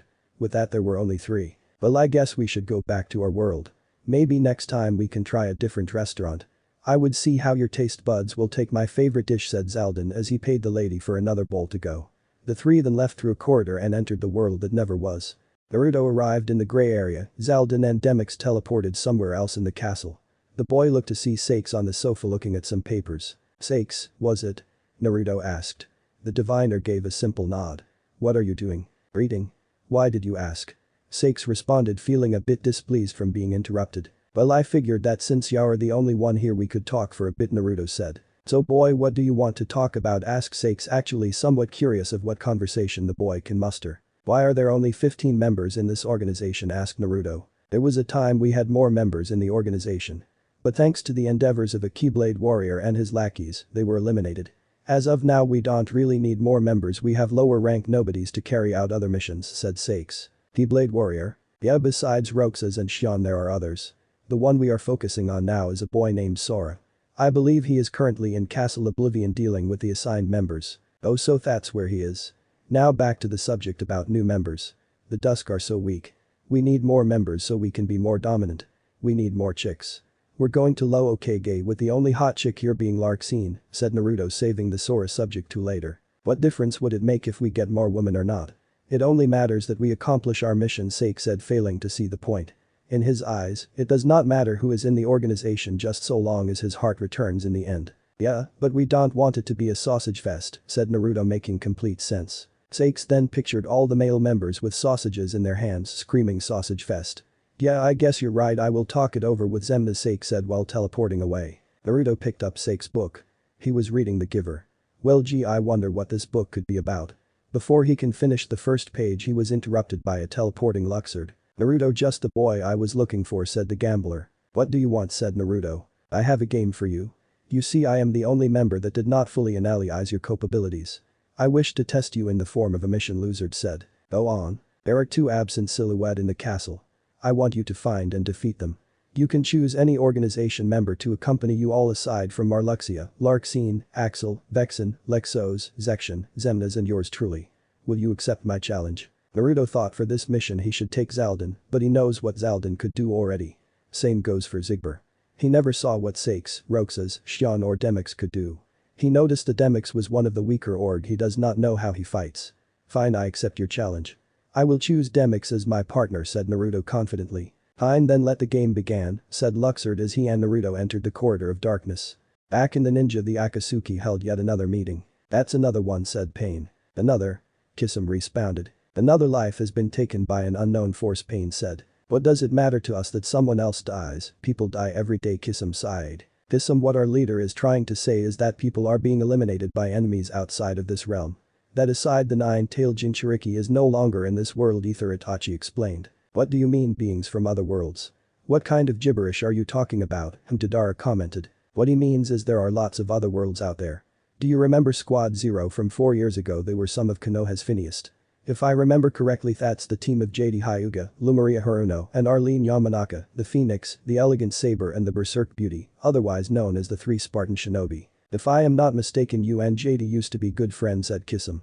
Itachi stood quiet for a moment. "So you know those three, explain about their abilities," said Pain. "Even though I was friends with him, it does not mean I have any knowledge of his powers." "I am afraid I cannot help you," Itachi said, dropping the attention off him. "If that is the case, then what was this person like when you were friends?" said Pain. He was a person who truly did what he wanted and did not care about the consequences. He always strived to be the best and become stronger. He was always loyal to his friends and was a difficult warrior to defeat in the battlefield. Last I heard from him was when he fled the village with his 2 party members.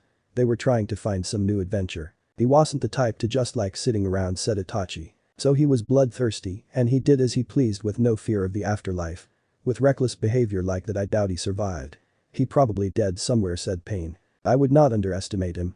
Even now he has those characteristics that does not make him an idiot. He wasn't in Team Zero for nothing, said Itachi. The question is whether he has any connection with these clocked warriors. Naruto is missing. This does not fall too well with our plans. We must start moving faster. Deidara, Sasori, go get the one-tailed Shikaku. We need to get the preparations ASAP, said Pain. Sasuke Uchiha stood in front of the ninja academy. His previous days in the village were not good ones. Ever since he came back he was looked down upon by his peers. Even some of the older folks hated him. The only person that did not treat him differently was Kakashi. Sakura and Ino have mixed feelings about the situations. He really felt like he ruined everything. He wanted power for revenge and it brought him nothing. He was blinded by his obsession to kill his brother and lost the only true friend he ever had in the process. What was he to do now? Could he possibly change? Was change even an option for him? Would it make a difference? Sasuke, said Kakashi, approaching the Uchiha. What are you doing sitting here by your elf? Solitude is for failures like me. All I did was mess everything up, said Sasuke apathetically. Kakashi sighed. Okay, sure, you messed up. You really messed up. We all do it. We just have to be man enough to learn from our mistakes. Sitting here moping is not going to do anything.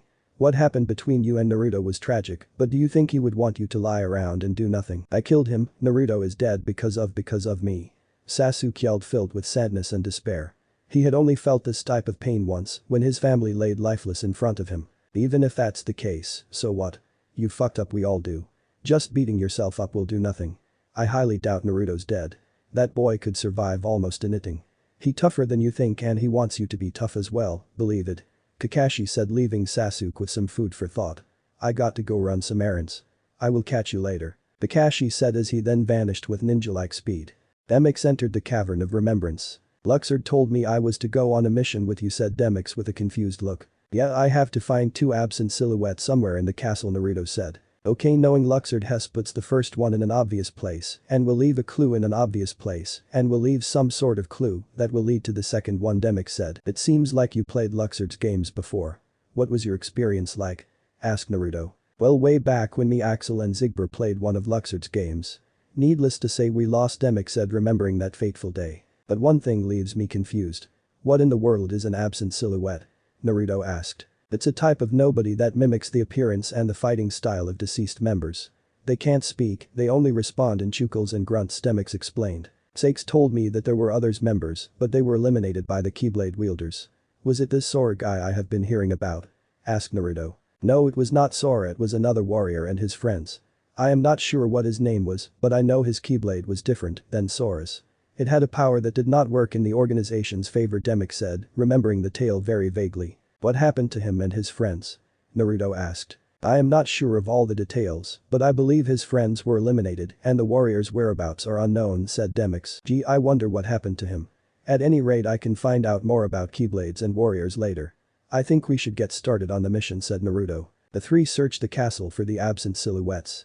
They searched high and low, even asking the Dusk and other members around the castle for clues. After 26 minutes of searching, they finally came across the first one. It turned out to be in the entrance of the castle. Cyclops Hammer. Naruto read the symbol. It was a fist with the word Cyclops Hammer on top. The symbol transformed into a warrior with silver hair and dark blue eyes wearing the organization robe. He had these 2 weights in his hand. He clapped his fist together and the battle began. The warrior charged at Naruto with his fist, sending him flying. Dance, water dance, Demyx said as he used his sitter to summon water notes that explode on impact. They surrounded the warrior, dealing minor damage to him. He emerged from the water explosions and slammed his 2 fists in the ground, creating an earthquake that nearly swallowed Naruto. The 9-tailed boy emerged and shoot 15 gun arrows at the warrior. The warriors glided at top speed to Naruto, trying to cave his face in. Naruto formed his chakra to the form of Vexen's shield, subduing the warrior's attack. Demyx then rode a wave by using his sitter as a surfboard. The wave he created fell on the warrior. The warrior span around like a tornado, creating a whirlpool. Arg, the warrior screamed at the top of his lunges. Perish, Naruto said. Naruto used his chakra as a charging shield with 3 lances in a triangle formation. The warrior looked at the Sitarist with a pleased expression, only to see him poof into thin air.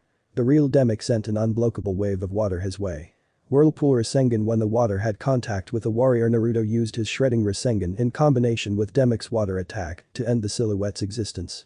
The warrior faded away and was never heard from again. Wow, that one was a dozy, said Demix, feeling a nit exhausted from the fight. There was card on the ground. Naruto picked it up. It read, so you defeated the hammer. The next one will be in the cage of the silent beast. Cage of the silent beast? Where do you think that could be? Naruto asked. No. Hess, probably talking about one of the members' rooms. From the looks of it, could be either Lexos or Sake, said Demix. Well then let's get to work, said Naruto. Sora, Donald and Goofy walked through Castle Oblivion, looking for their friend Riku. I just don't get it. Why would Riku try to attack me? Sora asked. He probably doesn't remember who you are, said Donald. Remember, Sora, to find is to lose and to lose find. That's how things are around here, Sora, Goofy said, reminding Sora of the words of the first hooded figure he met. Yeah, but sometimes I wish things were simple.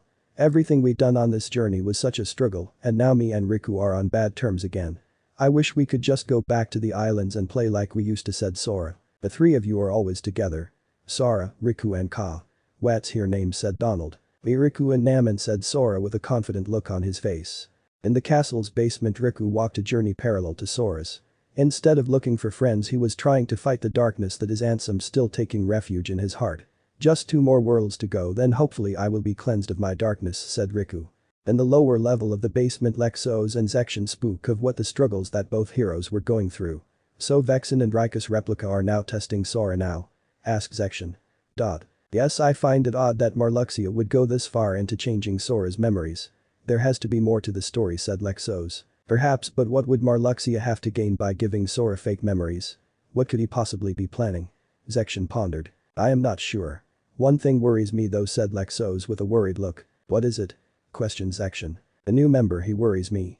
From what I observed, he is the type to follow his gut and make risky choices, rather than using logic.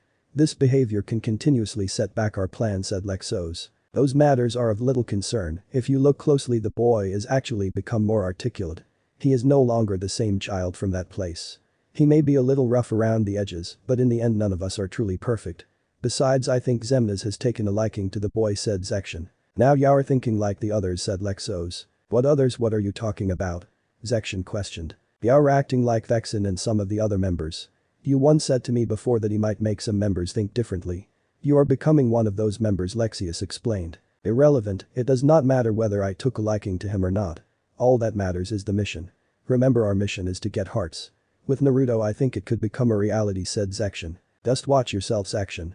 Get too deeply involved and you might find yourself becoming different than what you are, said Lexos as he exited through a corridor of darkness.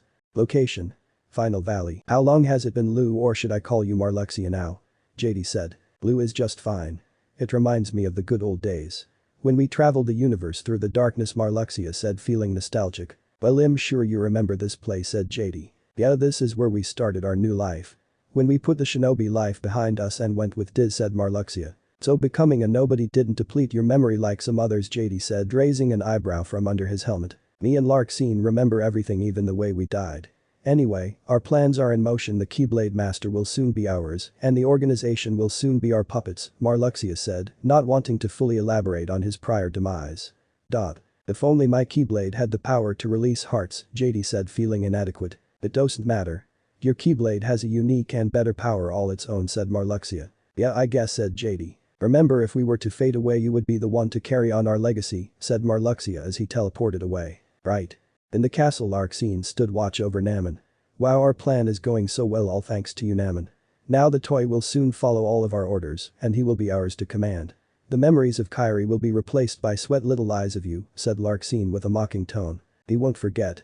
Even if I erase his memory it will never fade because I am the shadow of Kairi, said Namen. Then that should be your incentive not to fuck anything up. If all goes well you can actually be somebody and not just Kairi's shadow, said Larxene. Larxene then brought her attention to Namen's drawing. And what is this, said Larxene. It's a picture of Naruto and his closest friend, said Namen. In the picture you saw Naruto in his old outfit.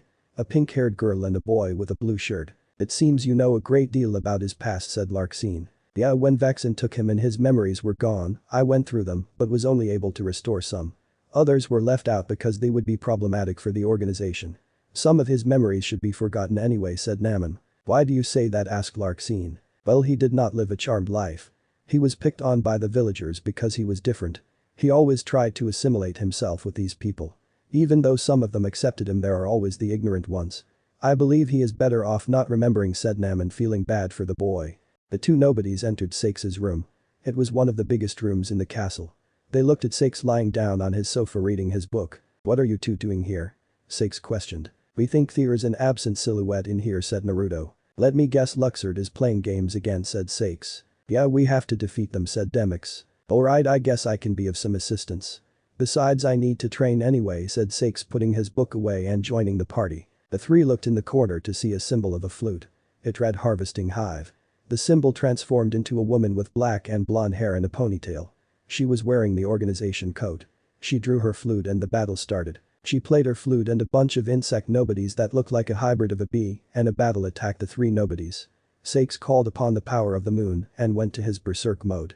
The insects all tried to attack him but were all defeated with a swift swing from his claymore. The warrior then played a different song and summoned praying mantis-type nobodies. Demyx created a wave of water and Naruto used water dragon jutsu from the essence of the water. It hurt the insects severely, but they were killed by Sakes drooping his claymore from the sky. She summoned more insects. This time it was both kinds. Naruto then decided to attack the girl. 6 chakra lances came from the sky and pierced the girl. As she got back to her feet, she was pummeled to oblivion by the berserk lunar diviner. All shall be lost to you, he screamed while savagely slashing her in different directions. The warrior faded away from existence. She was subjected to a horrible fate. Wow. You are something else, Naruto said to the reverting diviner. What you witnessed was my berserk form. In that form I have enhanced attack, defense, and speed. The only bad side is that I fight blindly. I become a savage beast that only knows battle, Sakes explained. You are probably one of the stronger members, I could defiantly tell, said Naruto. Maybe we could spar one day, Sakes said, smirking. I will be looking forward to it, said Naruto. Naruto then felt something, an irritable feeling he could not quite place. Leaving Sakes's room, he told Demyx, I'm going to Castle Oblivion. I'm going to check in with Vexen and the others to see if everything is running smoothly, Naruto said. Demyx gave him the thumbs up and Naruto vanished with a dark corridor. So feeling nostalgic, Vexen said as he teleported from the darkness. Sora, a question then for you. Your memories of Naman or your feelings here, which of these are more real, I wonder, Vexen said, feeling quite slick. Naman, of course. Whatever it is, I bet it's just one of your mean little tricks, responded Sora. Vexen chuckles, the memory's wiles can be cruel. In its silence we forget. In its obsession it binds our hearts. Cut the riddles. I told you this place was created by another part of your memories. It is on the other side of your heart where this place exists. It is your heart that remembers, Vexen said while lifting an eyebrow. You're wrong, I don't know this place, Sora said. He did not know what the man said was true. He felt Twilight Town to be familiar, but he just could not place it. If you remain bound by the chain of memories and refuse to believe what is truly found inside your heart, then throw it away. You are not a Keyblade master, just a slave to twisted memories. Yes, exactly like my Riku, Vexen said, summoning his shield. Your existence is worth nothing. Like your Riku worth nothing. Sora became enraged. That's enough. You're the one who changed Riku. Every word you said is a lie. I would never throw away my heart, he yelled, summoning his Keyblade. I'm gonna take you down and save Riku and Naman. That's what's in my heart. And with that a battle started. Sora begins the battle by using the basic three-way attack. Vexen blocked all of his attacks with his shield. With this, Sora knew he could only hit him when he attacks. Vexen summoned a bunch of ice towers and watched as they followed Sora. When Sora finally got close to Vexen, he used his Keyblade and dashed continuously at Vexen. Vexen then used his diamond dust to eliminate Sora quickly, but to no avail because Sora used his Trinity limit along with Donald and Goofy and ended the fight. Vexen fell to his knees. You have such strength, even at the mercy of your own memories, said Vexen, weakened from the battle. None of that matters, just put Riku back, said Sora. Vexen chuckled, just put him back. The Riku you speak up has but one fate, to sink into the darkness, and you will share that fate, Sora. If you continue to seek the girl Naman, the shackles will tighten, you will lose your heart and end up becoming Marluxia pawn. Marluxia, what does Naman have to do with? Before he can finish his sentence, Vexen was struck down by Axel's chakram. Yo Sora, are you having a good time, said Axel. Axel, why, said Vexen, confused of the pyro user's methods. I came to stop you from talking too much by eliminating your existence. We are just nobodies who have no one to be, yet we still are. Yet you can be nothing instead of just being a nobody. You're off the hook, said Axel with an evil grin. No, please don't. I don't want to, screamed Vexen, but before Axel could snap his fingers he was clawed by a chakra paw. Wah, what? The cloaked warrior arrived from the darkness. He was about Sora height and his face was covered by his hood. I can't believe you, Axel. You would kill Vexen, a fellow organization member, said the hooded figure. You, the nine-tailed boy.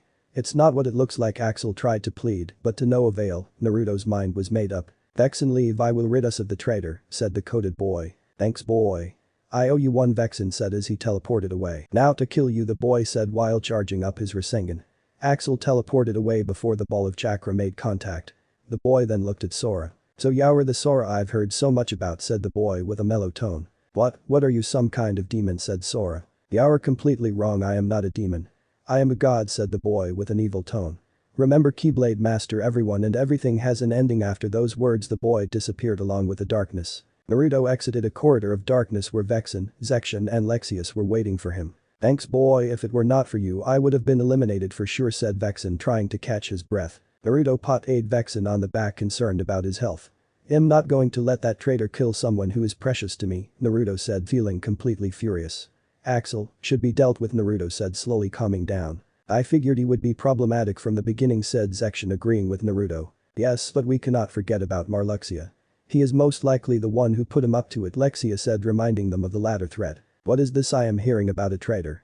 Said an approaching figure. It was Luxord arriving from the darkness. It seems that Larxene, Marluxia and Axel are planning to use Sora to betray the organization. Something I find deplorable, Zexion said. It seems Marluxia enjoys playing games with the Keyblade Master, said Luxord. Yes, but Sora is a failsafe for the organization. We cannot allow Marluxia to simply have his way, said Lexos. If it comes down to it, I'll deal with him myself. Traitors are eliminated, that's the rule, said Naruto. Defiantly, he needs to be wiped out, he can be replaced. In the meantime I would like you to test one of your chakra clones against Riku. As for us, we will go and report this to the superior. Luxord, stay here just in case things get out of hand, Zexion ordered. Sure, I would like to see how this game plays out, said Luxord. Axel entered the castle that never was, holding his breath after almost dying by the hands of the military. Man, that kid is so annoying, said Axel, holding his chest. Unfortunately, this sets our plans back. We cannot achieve what we aimed for thanks to your slip-up, Sake said, arriving from the darkness. The organization will brand me a traitor, said Axel disappointedly. That won't happen. Zemna sent you to liberate Marluxia's true motives, you had to do what was necessary, nothing more nothing less, said Sakes, assuring that nothing would happen. What do you think will happen next? Questioned Axel. I think Marluxia will soon be eliminated. There are too many people who blindly follow their heart. If not, Zemna's will erase him from existence. As for Larxene, she will meet the same end as the soon-to-be dead assassin. Even if that's the case, Sora or Naruto can't beat Marluxia, he is too strong. You forget Sora's heart makes him stronger, and we really don't know the extent of Naruto's power. He just might be the tool that can wipe out our enemies quickly, said Sakes. The three friends went to the next level in the castle. I don't get it. Who was that boy? His power felt weird, Sora said. The hooded boy was different than the other nobodies. In him was a darkness even fouler than the heartless. Sora was unaware of the scarcity of the potential threat. I'm guessing this organization is having a lot of problems within, Goofy said. Oh, how right you are, Larxene's voice echoed through the hall. She appeared from the darkness with a callous look on her face. Thanks to that stupid brat our plans are ruined. What do you mean? Asked Sora. Thanks to that brat, Vexen is going to snitch on us. We were planning to use Namon's powers to render you useless, but now we can't because they're on to us. Unlike the prior, Larxene was furious. What does Namon have to do with anything? Asked Sora. Every time the black hooded ones mentioned Namini, he felt a sharp irritation in his gut. As if they were not worthy to wield her name amongst their tongues. Why the fuck do you care? You never met her in the first place. All those memories of you and her are all bullshit. Lies conjured up by her powers. Your affections are a simple fabrication, Larxene taunted. Lies, powers, Frabber, what are you talking about? Asked Sora as if he did not hear her the first time. That's what Namon does, she uses her power to fuck with people and make them believe whatever she wants. It's so funny, behind such a cute face she does terrible things. Sora's world stopped. His greatest memory was a fallacy the whole time. He went through all this for nothing. That Riku is not real either, he is just a puppet that Vexen used to test your abilities. He was never your friend, he was never real, just like your memories of Namon. This couldn't be Riku too. Was his whole existence a fallacy? Was this whole adventure even real? What could he believe? Shut up. Even if it's not real, it's real to me, that's all that matters. You think you can control me? Never. I have the power of my friends on my side. Sora, Donald and Goofy summoned their respective weapons. I'm going to make sure you never open that mouth of yours again. Sora threatened. You dare speak to me with such faulty lips. You will be the one who will never speak again. I'll fuck you up, good boy, Larxene said furiously. Riku walked the castle alone, unlike Sora, who had the help of Donald and Goofy. Well, he had the spirit of the king, so I guess you can't really say alone. His concentration was broke by an entity from arriving from the darkness. You must be Riku, said the hooded boy. What are you? Riku questioned while summoning his weapon. He did not know what he smelled.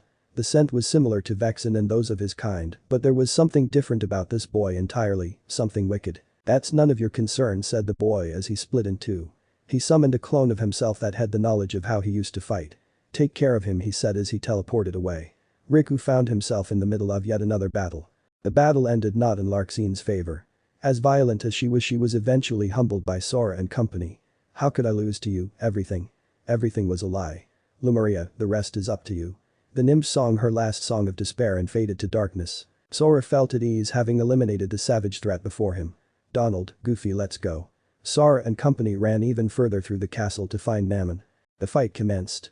Riku ran towards Naruto and slashed him. The clone disappeared and repapered behind him. The clone then used his shadow clone jutsu and ran towards Riku, some running on walls using chakra. Riku attacked one but was ambushed by the rest. Naruto Uzumaki barrage screamed all the clones.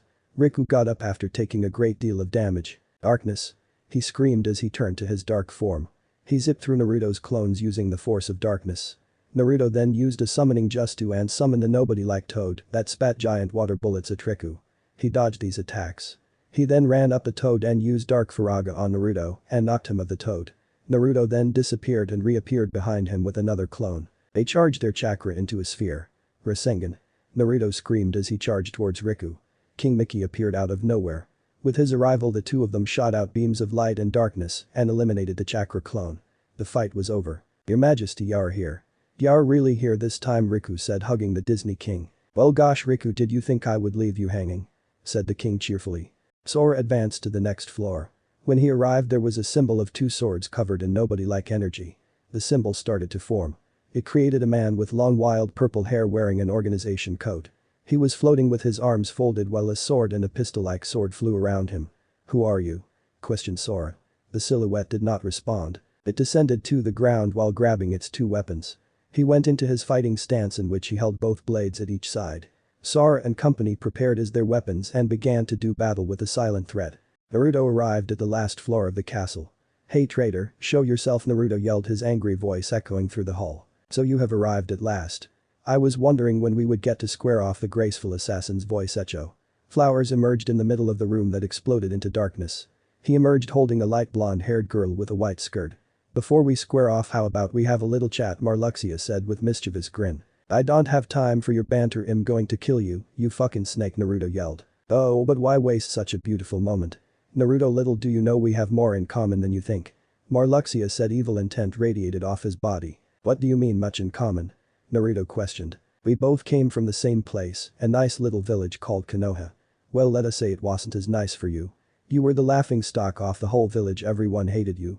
They all thought you were better off died, Marluxia taunted, brining up the boy's past. Shut up, you're lying. Naruto retorted. The fact was he felt as though the assassin was really speaking the truth. You wish I were lying, but that is not the case. They hated you because you were different, I witnessed it myself. Flashback, Naruto ran away from angry villagers, throwing flaming sticks, cans and all sorts of stuff. The screams of hatred radiated the air. They screamed such words like monster, demon, terrorist. He passed 3 shinobi who were hanging out on the rooftop. They all wore the Jounin outfit. One was a female with short blonde hair. One was a male with pink hair and the other one was a male with wide eyes with long red hair and a ponytail. Should we do something to help him? I mean, I don't think it's fair that he gets this sort of treatment because of some demon, said the female. No, we shouldn't interfere in his life. Those villagers are signing their own death warrants by provoking that boy. When he gets older he will hate them and that hatred will lead to their demise, the pink-haired male said. Besides, I think that boy's going to be a force to be reckoned with when he is older. It doesn't concern us. Incidents like this build character, said the red-haired man. Flashback over, you were always the pun of everyone's jokes. It is such a shame you had to live such an unfortunate life. But do not worry, if you'd like I will be your friend, Marluxia said seductively as if he was flirting with the boy. He held out his hand in the same motion Riku once did to Sora. Don't listen to him. Screamed the girl. It couldn't have been that bad. He is nothing but a hero that has lost his honor, do not submit to him, Naman said, warning the boy. You say that but you say nothing of my words being a lie, Marluxia said. He looked at Namani as if she was a piece of crap he accidentally stepped on. You know what? Your usefulness have expired, farewell. Naman. Marluxia summoned his scythe and began to behead Naman but was interrupted by one-off Naruto chakra clones. Get out of here now. Naruto said on cue. Naman ran out of the room. Naruto glared at Marluxia. I will make you regret ever betraying us, in the name of the organization, the flawless military shall eliminate you, Naruto said with confidence. I am growing rather tired of your meddling. Marluxia petals emerged as Marluxia arched his side. Allow us to dance a dance of destiny. Your heart shall be judged. The violet-haired warrior's sword surrounded him as they burned violent violet flames. They created a wall of violet flames that burned the walls. Sora and Donald both casted fire at the enemy, only to have their attacks reflected by violet flames. It seems the warrior is unaffected by fire. Goofy threw his shield at the warrior, only to be blocked by his floating sword. The warrior descended towards Sora. They both clashed their weapons together, both of them blocking each other's attack so easily.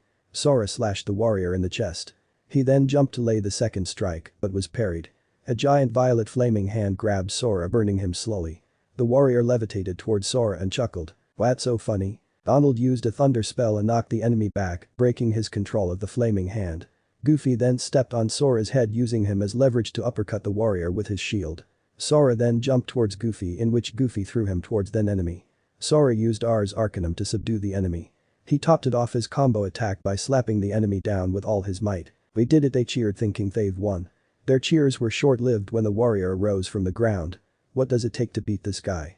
Donald screamed. The warrior then used his pistol blade to shoot a barrage of violet fireballs. Donald used his Blizzara spell, but it was useless since fire is stronger than ice. Sora surrounded himself with a short-lasting vial of wind and destroyed 2 fireballs that were targeted at him. He then slashed the other 4 charging fireballs. He ran towards the warrior and the warrior glided towards him. They both crossed blades. This was only a distraction since Donald knocked the warrior back with a Thundaga spell. With the enemy paralyzed, Sora used Sonic Rave and dealt a great deal of damage. The warrior stumbled to the ground. The warrior gave out a furious war cry as violet flames engulfed the warrior. With the flames he levitated into the sky, he and the flames took the form of a giant phoenix that nearly took up half of the floor. Violet meteors rained from the sky targeting Sora and company. Sora tried his best to fend off against the meteor assault by slashing them before they made contact. He then used the opportunity he made for himself and jumped from meteor to attack the phoenix head-on. The phoenix charged at Sora's direction, engulfing him in its body of fire. Then he saw the warrior. In great pain he glided towards the warrior. The warrior glided towards him. Sora used his keyblade to produce a beam of light, while the warrior used his pistol blade to produce a violet beam. The beams clashed together. Sora used all his heart and soul in his beam, and it overpowered the other beam, striking the warrior in the chest. The flames died and Sora landed holding his injuries while the warrior fell. Sora, are you okay? Said Goofy as he handed the boy a potion. Yeah, I will be fine, Sora said out of breath. Sora looked in fear as the warrior was still standing. He stared at Sora and smirked. After that, warrior faded away into the pages of history. Marluxia jumped in the air and swung his scythe at Naruto in a 5-step combo.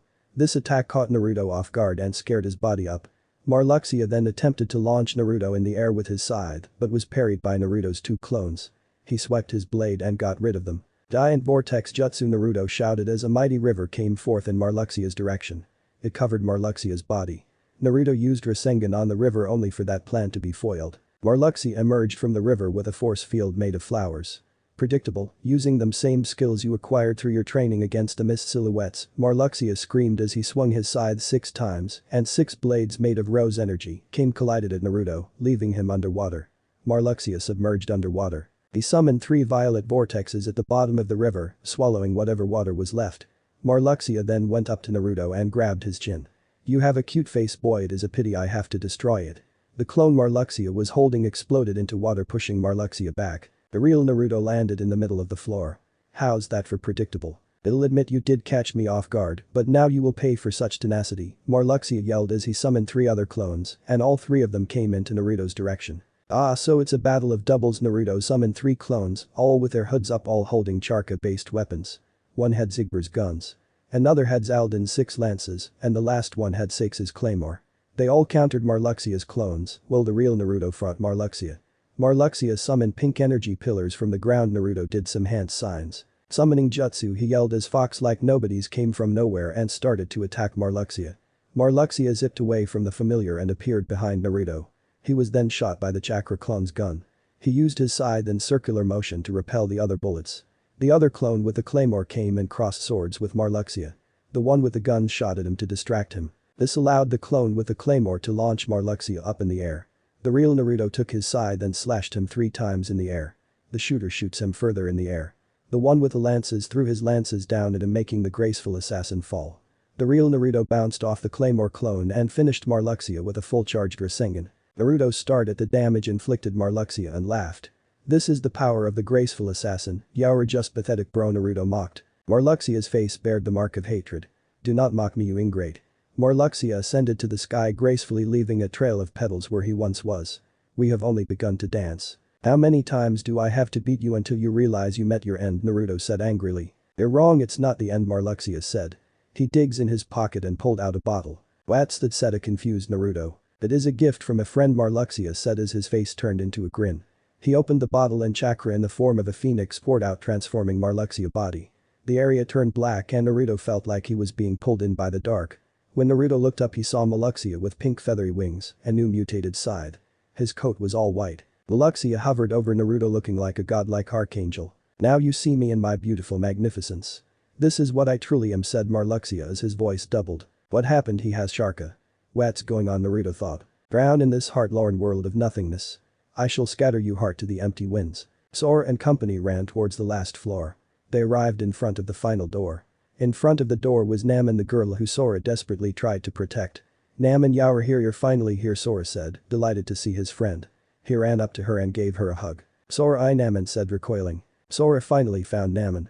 Gwar, she must be really happy, said Goofy. Goofy, remember what Larxene said. Everything was an illusion. His feelings aren't real, Donald reminded the Disney Knight. Aren't real, Namen, is this true, Sora said with a confused look on his face. Sora, Donald, Goofy, I am sorry. As soon as those words exited the memory witch's mouth, Sora collapsed. Sora, Donald screamed as he collapsed. But Goofy was the next to collapse. Namen looked at her passed out friends with immense sadness. I promise I'll make things right. You'll have your memories, your true memories back. And I will go back to being Kara Shadow, she said sadly. A small tear trickled down her face. Naruto gazed upon the side of the newly formed graceful assassin. Marluxia looked like a beautiful angel. It would have been a sight to admire if he didn't have to fight this angelic nightmare. Although he looked like an angel, he gave of the scent of a demon, something similar to his 9-tailed fox. Scatter, I kinda like that word. But unfortunately I am putting your conceited ass to rest. Naruto jumped in the air with 2 lances. He began to pierce through Marluxia but was repelled by the force of his scythe. I would switch up your tactics if I were you, boy, Marluxia said with an evil grin. Naruto used his multi-shadow clone jutsu. A horde of clones holding different chakra weapons charged at the angelic monstrosity. Scattered to oblivion, screamed as he swung his scythe and slashed every one of his clones in one fell swoop. Do you really believe I was not prepared for that? You are nothing but a mere copycat ninja. I can see through every trick you throw at me. Oh really, how about this then? Naruto came from the sky with his Rasengan. How pathetic, Marluxia forced his hand and black and white thorns came out holding the shinobi in place. Your heart is now in shackles. The graceful assassin moved towards Naruto. This will be over soon. 3 minutes, in just 3 minutes this blade will carve your body into beautiful sculpture. Marluxia went in different directions, slashing Naruto continuously, his movement so fast the human eye could not track. Roxas and Xion ran to the emergency room to see their friend in the hospital. Axel, are you okay? Roxas hesitantly said. Looking at his nearly comatose friend, he knew his injuries were severe. Who or what did this to him nearly ended his non-existence. Roxas, I am fine, never better. Zemna says my injuries were severe, but they will heal, Axel said weakly. Who did this to you? Asked Xion. It was Naruto, Axel said. Want us to take him out? Asked Roxas. No, that will be a waste of time. The organization will only brand you as traitors for trying to eliminate a fellow member. He should be eliminated, that traitor, Roxas said angrily. No word could express what Roxas was potentially feeling except pissed. Pissed that Naruto would attack his best friend. This situation is different. How is it any different? He is a traitor and should be dealt with, Roxas said angrily. Axel looked at Roxas with sorrow. I will just put it this way. I got what I deserved. It is best if we do nothing about the situation. Got it memorized. What do you mean you got what you deserved? What did you do? Asked Xion, knowing that whatever Axel did could have been just as terrible as what Naruto did. Some things are better left unsaid. Axel did not want to stress his friends with distressing news, the two already look like they've taken more than they could handle. Anyway, I ought to be getting some rest, so I will have ask you guys to leave. Oh, by the way, thanks for visiting me, I really appreciate it, Axel said cheerfully. Alright, see you later, the two said. Unsatisfied as Axel's answers were, they had to accept it. If here's one thing that Axel is good at, it is keeping a secret. Naman looked at the door where a fierce battle was happening. She knew what she did to Sora was wrong, and if Marluxia is allowed to live, she will have to do the same thing to others. She figured she would give the memories that Naruto had back to him. If she is lucky, she would influence his choice and make him quit the organization. She released them and a wave of memories went in different directions, leaving Naman to stumble slightly. The memories that were scattered could not go through the door due to the fact of all the demonic chakra. The scattered memories made it back to the castle, affecting nearly every nobody there. Zigbur walked the halls, and the wave of memories hit him, making him drop his hot cocoa. Zaldin was sleeping in his room and the memories woke him up. Vexen, Zekshan and Lexos were all in the gray area and were affected by these memories. Xemnas was sitting in his high throne and he was also affected by these memories. The scattered memories went to all the nobodies except Sakes, Roxas, Axel, Marluxia, Luxord, Demix, Xion and Naruto himself. Iz appeared behind Naman from a dark corridor. Naman, is it done, he said. Yes, Naruto should have back his memories. Now for Sora and his friends, we need to repair them. Yes, this might take longer. Then Naruto sensed Sora memories were rearranged. Very well then, let's go, Diz said. He dragged Sora and Goofy to the dark portal and Naman carried Donald. Naruto was still suffering the savage assault of what was Marluxia's attack. He had no way of breaking the Hollow Thorns. Even with his new abilities, he knew victory was beyond his reach. A voice in his head started to speak. Wow, Hess, right, you know you really are pathetic. You would be good and dead if it were not for me. But I can't have your scrawny ass dying on me now. I once again lend you some of my power. A huge burst of chakra came forth and broke the thorns and left Marluxia speechless. Naruto's body morphed into a dark black creature with 5 tails. It had 3 golden eyes and was surrounded by red chakra with nobody thorns surrounding its whole body. Its roar shattered the whole room, leaving the two in a pile of rubble. Marluxia surrounded the beast with purple-like balls of energy. He closed his hand and they all collided with the beast. The beast emerged from the blast unharmed. The beast ran towards Marluxia. Marluxia summoned a wall purple energy to block the beast. As soon as the beast knew it, he was surrounded by floating sakura petals. Lose everything. Gale of Severance. The sakura petals exploded, giving the beast temporarily damage. Marluxia smirked, thinking he won, until he seen the beast run at top speed with a powerful Rasengan. The blast came colliding with the angel's chest. Marluxia felt the incredible force of his body being compressed. His life flashed before his eyes. He thought of his time with JD and Arlene, how the three used to cherish the time. He remembers his journey fighting the mechanisms of the organization and the Heartless along with his friend. Hess, just a hero who has lost his honor, Naman's voice echoed through his head. He looked at Naruto, a boy who was destined for greatness. So that's how it is, he screamed as he was being blasted. Marluxia fell and Naruto reverted back to his normal form. He turned his back to walk away, but he heard Marluxia's footsteps. He turned around to see Marluxia barely standing. And so it ends. The story of the elegant saber comes to a close. You are a worthy opponent. With your kind of power you could take over the organization. As a token of my destruction you may have my scythe. The scythe floated towards Naruto. Once Naruto grabbed it, the scythe's blade turned from pink to white. To believe I was bested by a fellow Konoha ninja. My legacy does not die here. JD will keep my name, my true name, alive.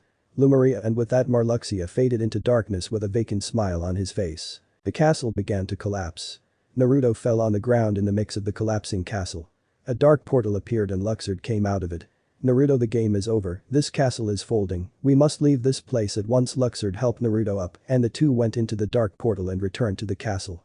Sakes teleported to his chair in the round room.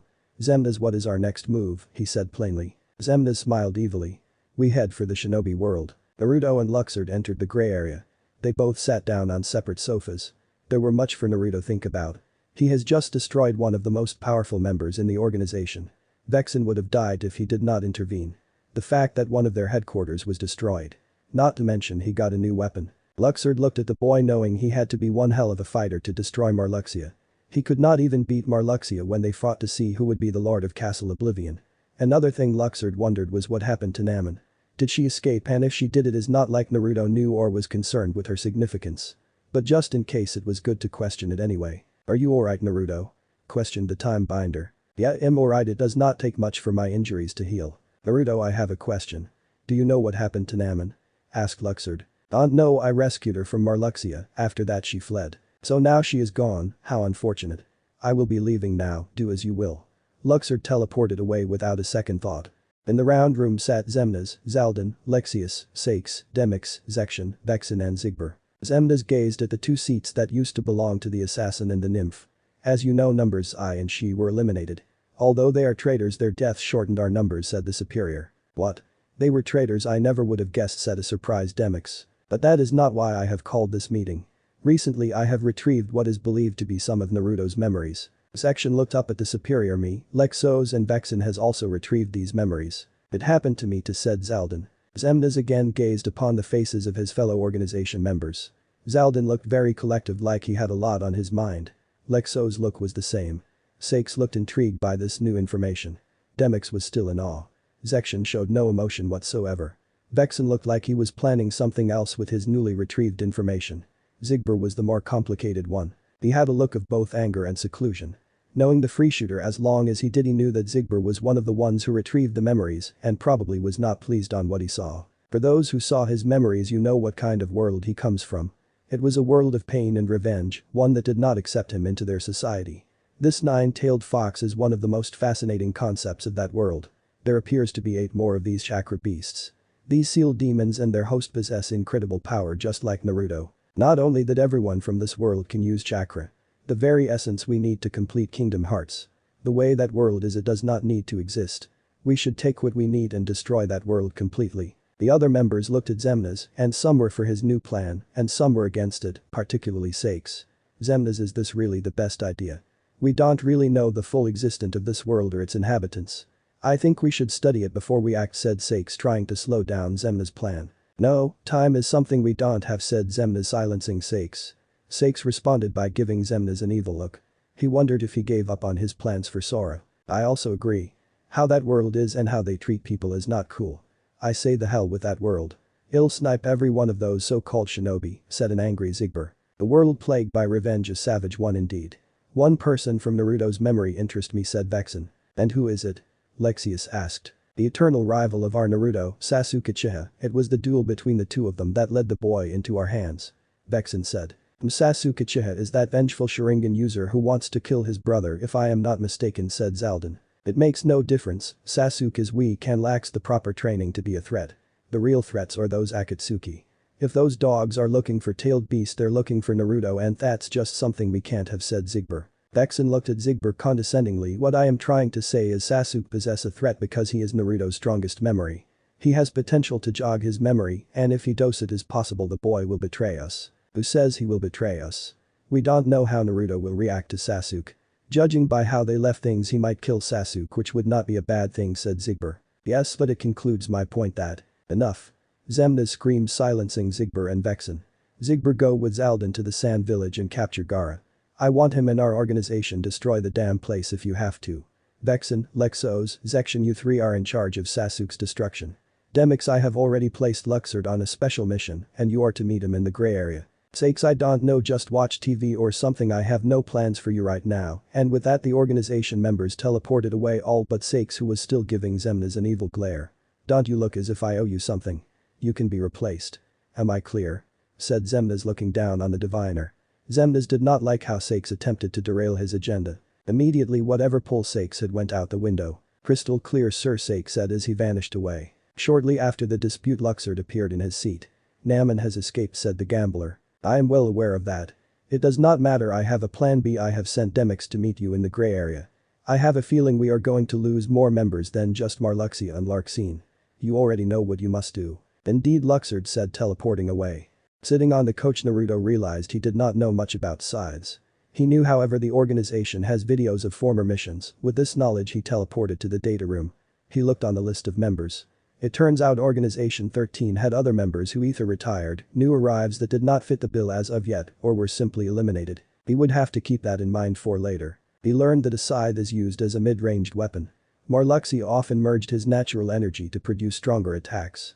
Besides that, he mostly relies on his powers. Naruto heard footsteps. He turned around to see Roxas staring at him with deep animosity. Well, if it isn't the key of destiny. What brings you here? Naruto said, sarcastically, sensing the hatred emitting off of the key wielder. I've come to confront you myself. "I don't like what you did to Axel," Roxa said angrily. "Their boyfriend was a traitor, I dealt with him, end of story." "Besides, what are you going to do about it?" Naruto responded. "I will rip you apart. I challenge you to a duel to the death," Roxa said, looking at Naruto with complete hatred. "Wow, you finally grew some balls and decided to play with the big boys. You must think you're pretty special, you fake ass Sora wannabe.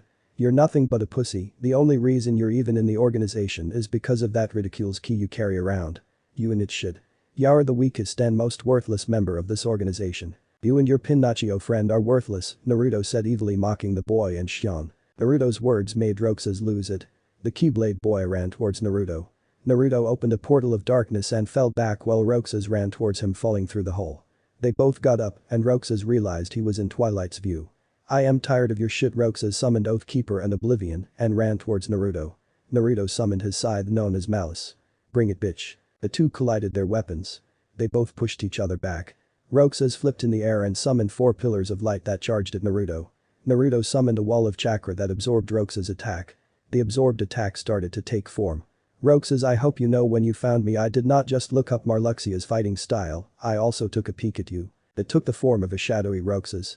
"I took the essence of your very own attack and turned it to something final.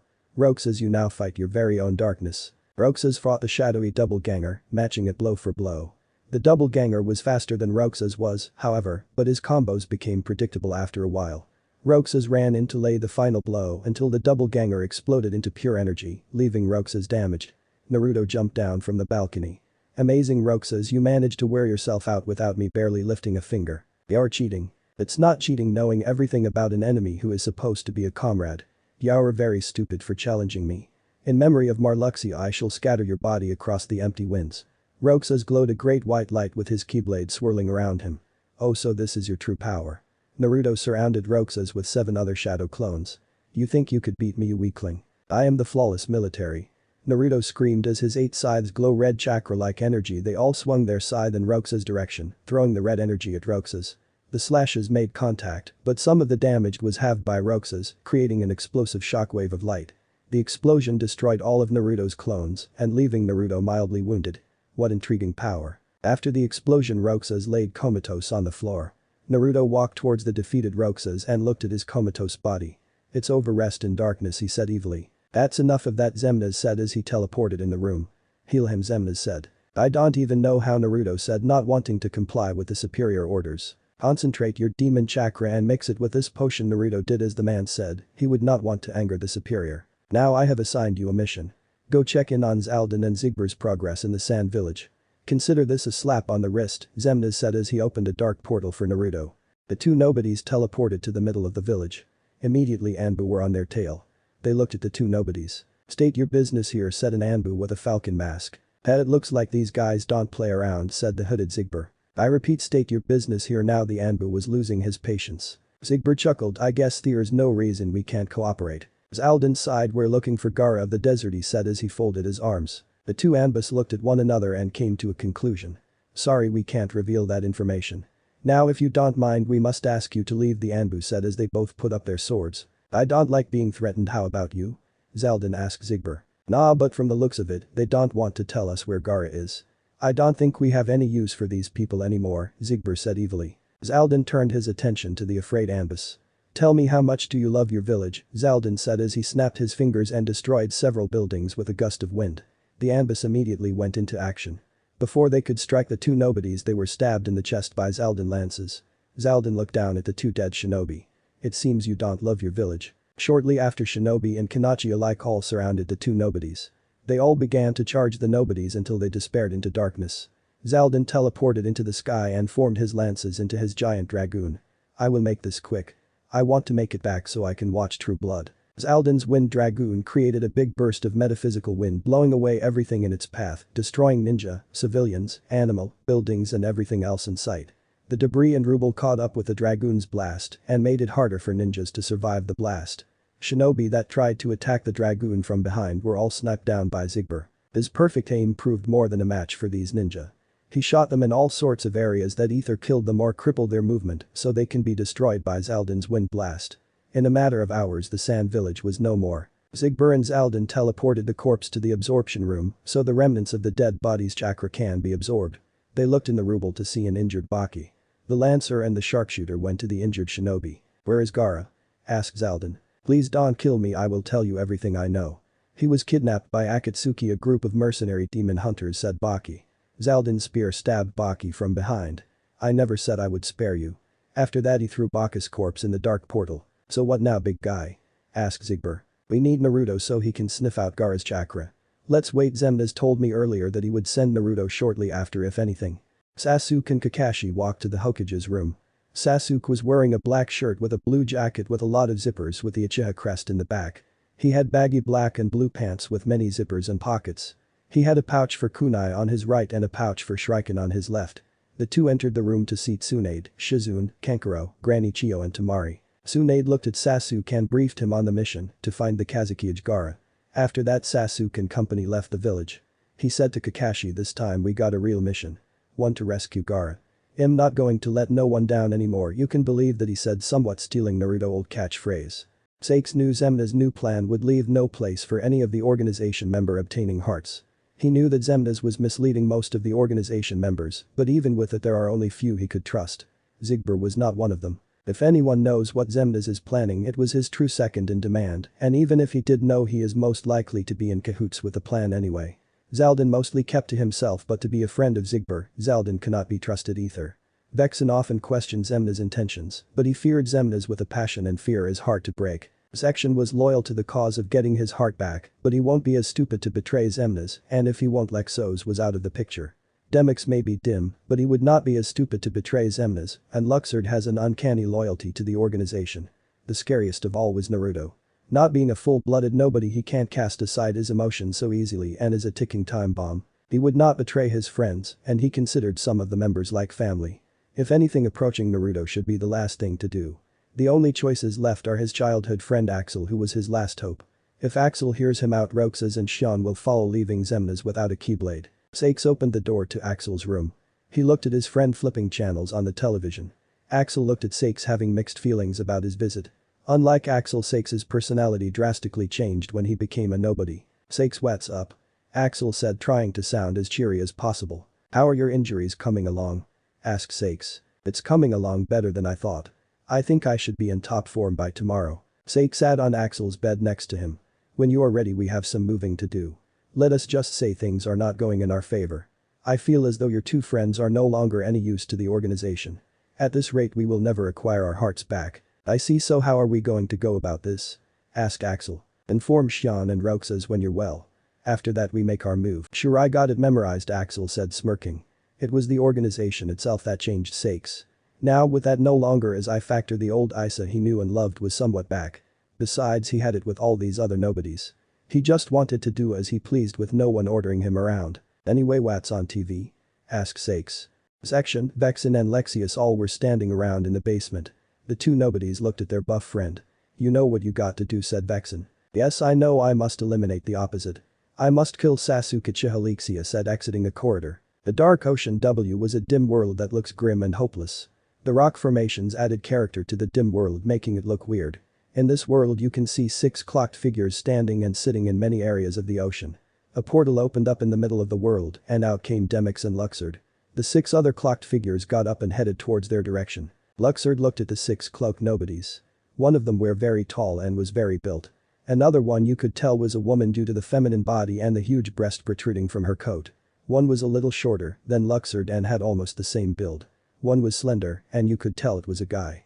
Another was a man who was taller than Luxord but was not the tallest. And the last one was slightly shorter than Demix. Luxord opened a dark corridor. "Follow," he commanded as the hooded figures followed him. Naruto arrived in the sand village. Zaldin and Zigbur both gave him their attention. "So you finally made it," said Zigbur. Naruto looked at his two comrades. "What am I supposed to do?" he asked. "We are looking for a demon shinobi like yourself. Since you both have demon chakra, we need to use you as a magnet. In other words, we need you to sniff him out," Zaldin said. Naruto looked at Zaldin in somewhat disappointment. "Is that all? I was hoping for a challenge. The ninja we're looking for has been kidnapped by Akatsuki. Obtaining him will not be easy. Their ninja level is beyond the ones that we just destroyed," said Zaldin. "It doesn't matter. I kill anyone who gets in my way," Naruto said. Zigbur stared at the boy. "This boy is becoming more and more like us. It does seem like he even wants to remember his past. It's as if he's satisfied with being what those dog-eaters would call a villain. all the more better for us. I would not want him on the enemy's team. Besides, I kinda like this kid, Zigbert thought. Well, it seems you guys won't be needing me. I'm just gonna go back home, he said as he teleported away so fast that no one could say otherwise. This way, Naruto pointed to the forest and the two nobodies ran towards it. Shortly after, Lexos teleported to the sand village and waited for Sasuke. Zemnas teleported to a village with a musical note for a sign. He was approached by two ninjas with the same musical note on their heads. "State your business," said one of the ninjas. "I come in peace. I wish to speak to your king." Roxas ran towards Axel's room. On his way there he bumped into Xion. "Roxas, what is the matter?" she said, looking at him with deep concern. "Follow me, I gotta talk to Axel," Roxas said, wasting no time. They both went to Axel's room to see Axel standing up looking out the window. "Axel, who is Sora? How is he any relevance to me? Why do me and Xion not remember anything about our past? And what's gonna happen to me?" Roxas said angrily. All these questions and many more swam through his brain like an ocean of confusion. "Listen, I will X." Before Axel could finish his sentence, X came in the room. "Axel, Zemnas is gone, we need to act now if we want to leave." Axel looked at Roxas and Xion. "Roxas, we're leaving this organization. You and Xion need to come with us." "Leaving the organization? That's crazy," Roxas said. "If you don't come with us, your questions will never be answered and you most likely will die like Marluxia and Larxene," said Axel. "But the others will come after us. We can't run forever." "And what about Kingdom Hearts?" asked Xion. "We will never be whole if we stay here. We are just being used. We need to act now while we have the chance and flee. If we are lucky, we could find a solution, just the four of us," said Sakes. "Enough explanations, let's go," Axel screamed, and with that the four of them started to run for it. Running through the forest, Naruto sniffed out the demon chakra. He knew it was traveling by air. He sensed two more chakras coming up in a wide meadow. One of the chakra energies was as large or maybe larger than his. As the two jumped through the trees, they finally arrived at the meadow. Two figures blocked their path. One a man with a sword and shark-like features and the other looked like a hunchback scorpion with braids. They both wore the Akatsuki cloak. Naruto looked at Zaldin. "The demon is 3 kilometers north. If you teleport, you should find him with ease. As for these guys, leave them to me." Zaldin opened a dark portal. "Good luck," he said as he vanished. The three stared each other down for a good moment. Until the shark-like man started to speak. "So you are a member of this secret organization.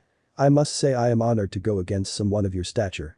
I am Kisame Hashikaki. I would have to say I am impressed as well. I am Sasori." Naruto took off his hood. "Since we are getting to know each other so well, I should introduce myself as well. I am Naruto, pleasant to meet you." Kisame chuckled. "So you went missing and joined an organization. Now this makes things more interesting. To think we Akatsuki could have 2 Jinchuriki in one day. It's not that easy. First you gotta get past me and that's not happening." "Enough talk then, let's fight," Kisame said as he took his sword from his back and slammed it on the ground. Naruto summoned his Scythe Malice and the battle began. Sasuke and company ran to the village hidden in the sand. To their surprise, the village was in a heap of rubble. The look of fear struck onto Mari and Kankuro faces. Kakashi made his comment, "I don't know who or what did this, but it's defiantly not good." They walked around and seen no survivors or dead bodies. "There's no one here, not even a corpse," said Kankuro. "What could have happened?" asked Mari. "I heard a rumor that there were shinobi missing from different locations. No one knows what's behind this for sure, but from what they know, these people who are killing ninja are described to wear black coats," Sasuke said. "I am not sure what it is, but I have been around long enough to know anything could happen," said Chiyo. Just then they found themselves surrounded by nobodies, dusk, creepers and golems. "What are these creatures?" said Kankuro with a scared look. "I don't know, but they're disgusting," said Tamari, looking like she lost her lunch. "Doesn't matter, they're the enemy. Let's end them quickly and sort out the details later," said Kakashi. Tamari used her Cyclone Scythe jutsu to get rid of some of the dusk and creepers. Kankuro and Chiyo used their puppets to even the numbers. Kakashi used his Sharingan but could not track these creatures' movement. He had to use his wits and his 5 senses instead of relying on his Sharingan. He used Water Dragon Jutsu to cripple the golem nobodies, then ended them with Lightning Blade. Sasuke used his Dragon Flame Jutsu to destroy the nobodies. From the corner of his eye he saw a cloaked man. He strayed away from fight to follow the cloaked man. Sasuke chased the man until he found himself far away from his friends. "I know you're out there. Show yourself, freak." Sasuke Uchiha, the one who took the path of an avenger. "Such a primitive mind state you have," said the man appearing from the dark portal. He took off his hood and revealed that it was Lexius. "I'm not like that anymore. I think that you are. You still want to kill your brother, don't you? You're going to let him go for what he did to your family." Lexius reminded Sasuke of what happened all those years ago. "Shut up." Sasuke charged his Chidori at the man but was blocked by a wall of rock soon as he realized the wall became larger and made a battlefield for the two. The man teleported into the battlefield. I think you still hold that hatred in your heart. Hatred has made you strong so far, hasn't it? How do you know so much about me? Explain yourself. I don't need to explain myself to you. All you need know is that I am Lexos and I am your executioner. Well, Lexius, you are not gonna kill me. I kill you before you get the chance. Sasuke activated his Sharingan and he saw nothing. What, I can't track you. The normal Sharingan does not work on nobodies. You will have to find some new tricks. Sasuke drew out his bomb kunai and threw them at Lexos. The bomb exploded. When the dust cleared, the man stood there seemingly unharmed. Is that all? I don't see how Naruto found you a threat. It's my turn. Lexos slammed his axe to the ground and created an earthquake. This earthquake dragged Sasuke to the ground. Lexos ran towards Sasuke and threw his axe at him. Sasuke attempted to move out the way, but only put himself in danger, for the axe hit his ribs. Falling to the ground, Lexos grabbed him and slammed him on the ground.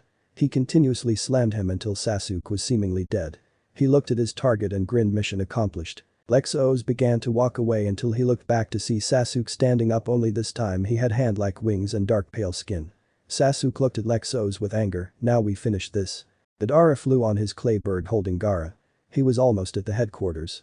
Just then a huge burst of wind knocked him and Gaara of the bird. Deidara looked to see a cloaked man riding a huge dragon. He then looked down to see Gaara falling in a dark portal. The bird caught Deidara.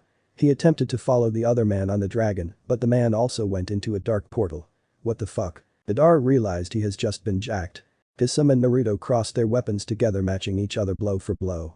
Kisame swiped his blade through Naruto's chest and destroyed the shadow clone. To his surprise, Naruto's target was Sasori.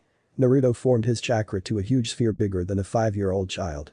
The spear was black and white with nobody thorns coming from it. Naruto threw the sphere at Sasori, screaming Void Rasengan. The Rasengan destroyed Sasori's fake body, leaving the real one to jump out of the puppet. So this is your real form? Interesting. Just cause you got me out my shell does not mean you will win.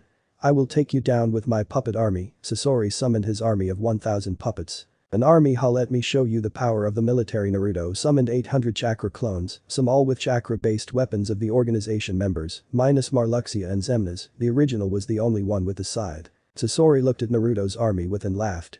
Deluded boy, I have brought more soldiers than you did. The armies went at it, Naruto's soldiers taking out Sasori's puppets with ease. Slashes, stabs, gunshots. Sasori's army went down effortlessly. In the mix of this battle, Itachi showed up and watched the battle from a tree. I will admit I don't know anything about a ventriloquist ninja. But a ventriloquist must be precise on controlling his puppets. Since you have so many, it would be hard to focus on an army that nearly matches yours.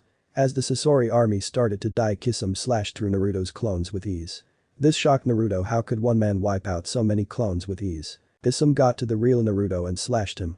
Naruto attempted to make a chakra shield, but to no avail.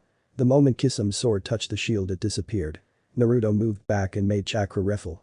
He cocked the gun back and shot out a beam of chakra. Kisame's sword blocked and devoured the beam.